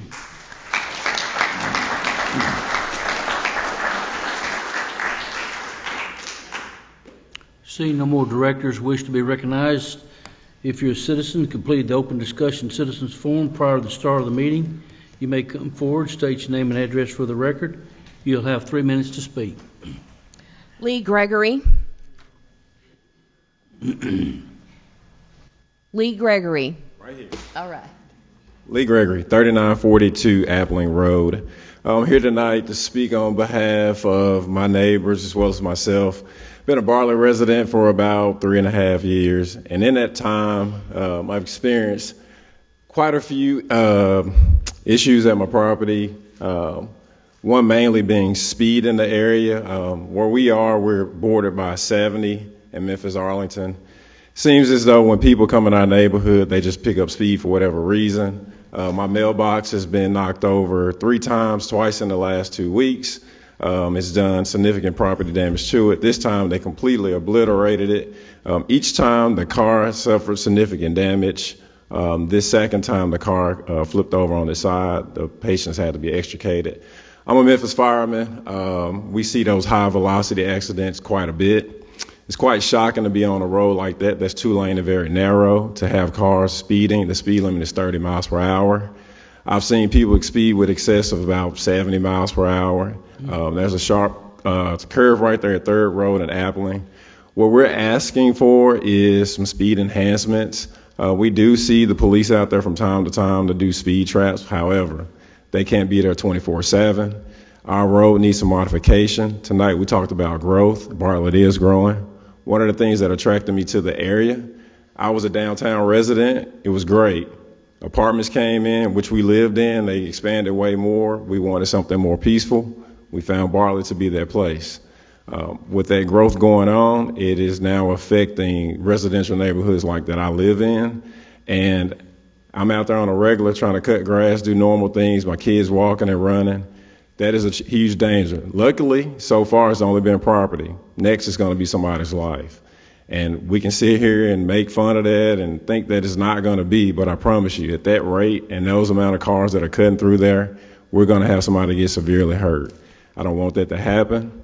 So if we could put stop signs, speed bumps, something to slow these folks down, it would be great. It's much needed. Like I said, we can replace a mailbox, but I can replace my life or my kid's life. Those high velocity accidents are on the rise because of speed and distracted drivers. I'm pretty sure every driver that hit that mailbox was either distracted on their cell phone, tuning into the radio, or doing something. So can we please do something to affect that from happening again? So we don't want nobody hurt either. So if you would see this young man beside me afterwards, okay, and with the address, get some details, and we see what we can do to help with that. Appreciate it. Thank you. Next.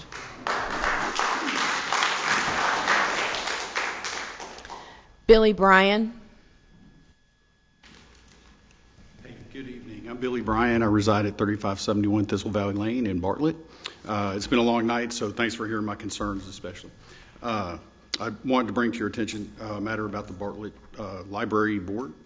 The Trump administration recently issued an order that 596 books should be removed from Department of Defense education activity schools.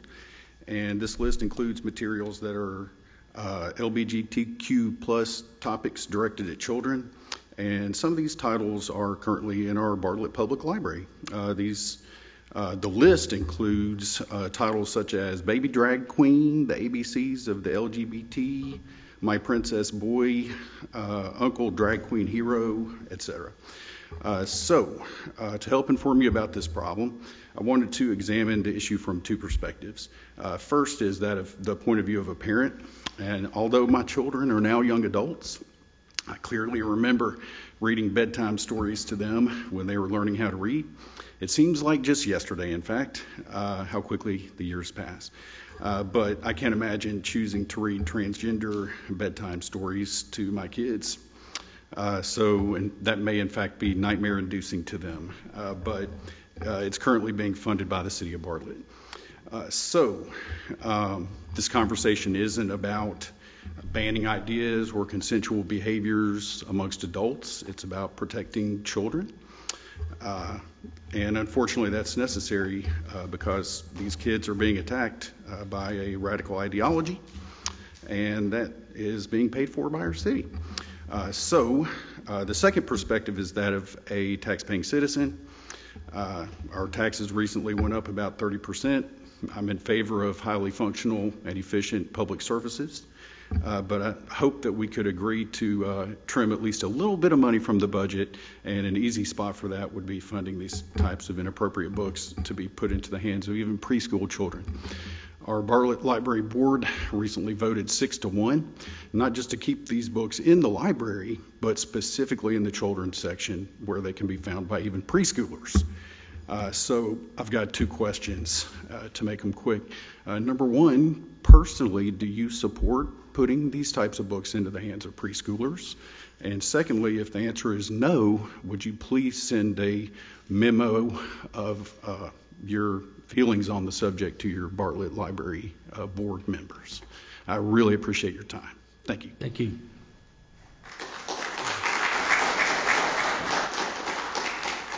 Billy, I think all the aldermen have been doing that, but anyway. Anyone else? Yes, Cindy, did you fill out? Yes, she did.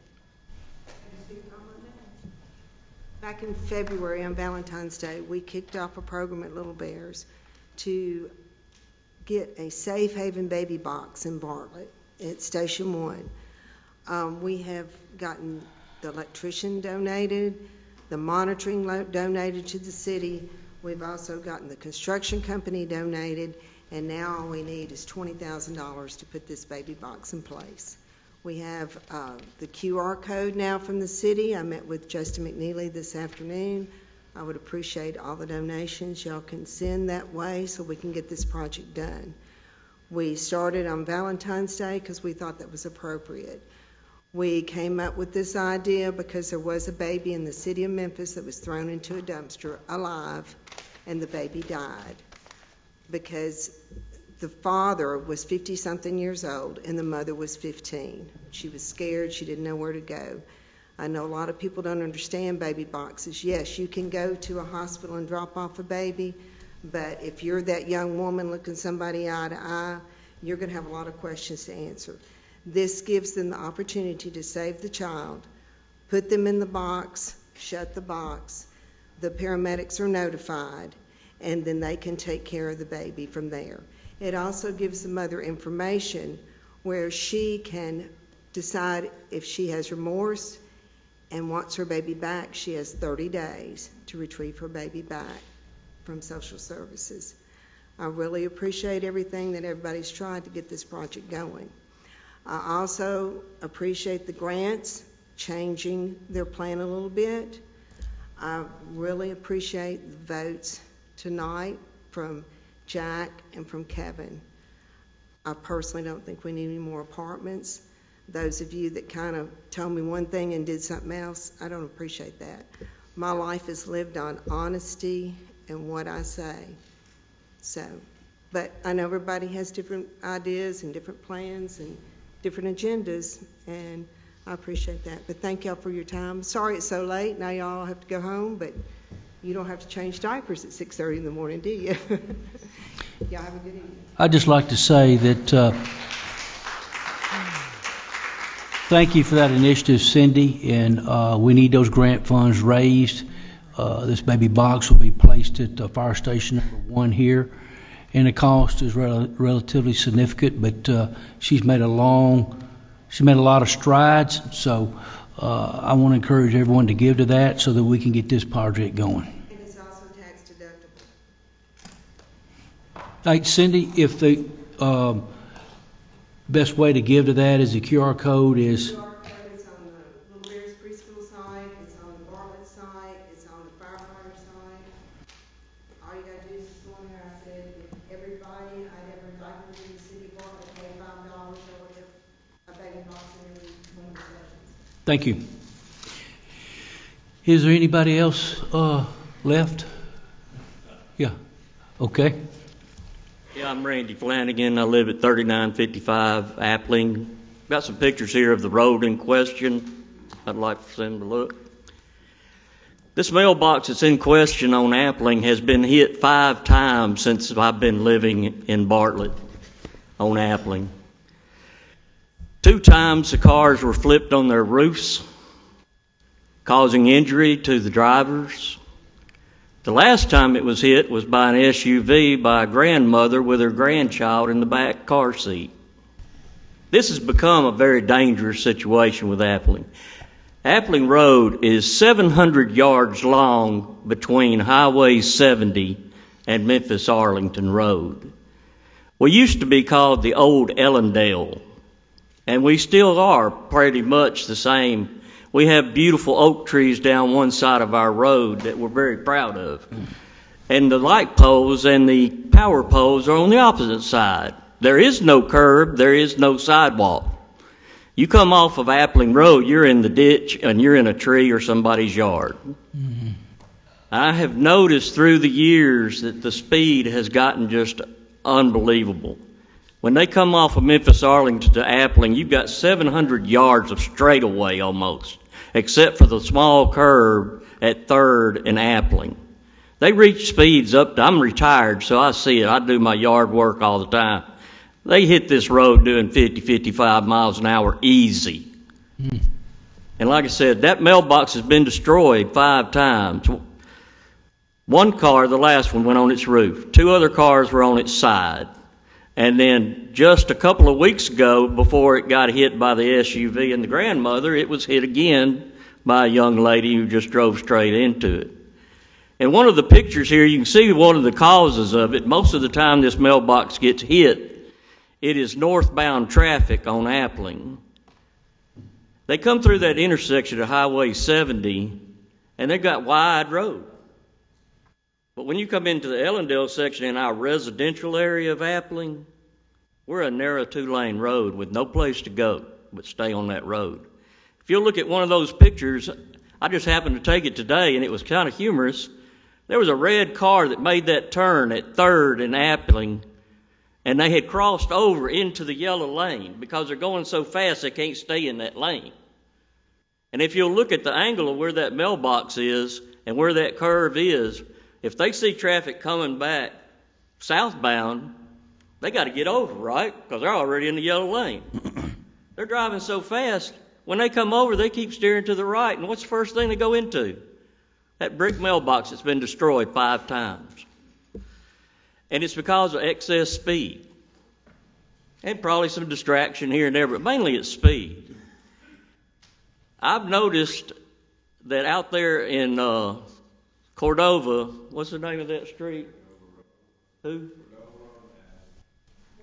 Cordova Road had the same problem. I used to go down through there to get corkies and stuff from Bartlett off of Appling and Cordova Road. Time is up. Your 3 minutes is up. Okay. Well, they put speed bumps up. Early speed, okay. Did you finish this, sir? Thank you, Mr. Flanigan. Thank you.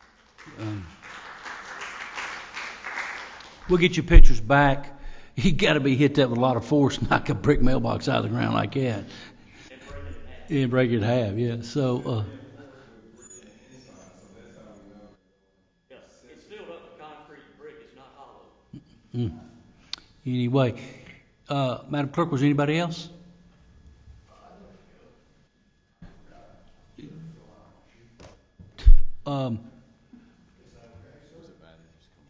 Come on, but next time fill out the sheet. Are we talking about the mailbox? My name is Dom Desiderio. Spell that, My please. last name is Desiderio. And yes, sir, I live at 3930 Appling Road. Okay. I live where 3rd Street dead ends right into my driveway. Mm-hmm. We all probably have been around here long enough to know where that exactly is. It's terrifying how many days we sit there and we hear the screeches, and the past weekends that we're trying to do yard work and we hear extreme crashes. What both these gentlemen have brought forward is 100% true. I would love to see not only a stop sign at that three-way with plenty of notice of it, because I know stop signs are hard when people have habits, but also maybe some humps, some speed humps. There is a lot of traffic that runs up and down there. Straight across the board, not only is it citizen traffic, it's also government traffic that runs very, very quickly up and down that road.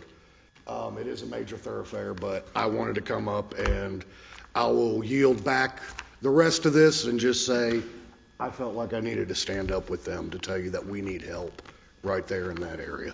Bad. Thank you, sir. Yes, sir. Anyone else? Well, Mayor would entertain a motion to adjourn. Been properly seconded. This meeting adjourned.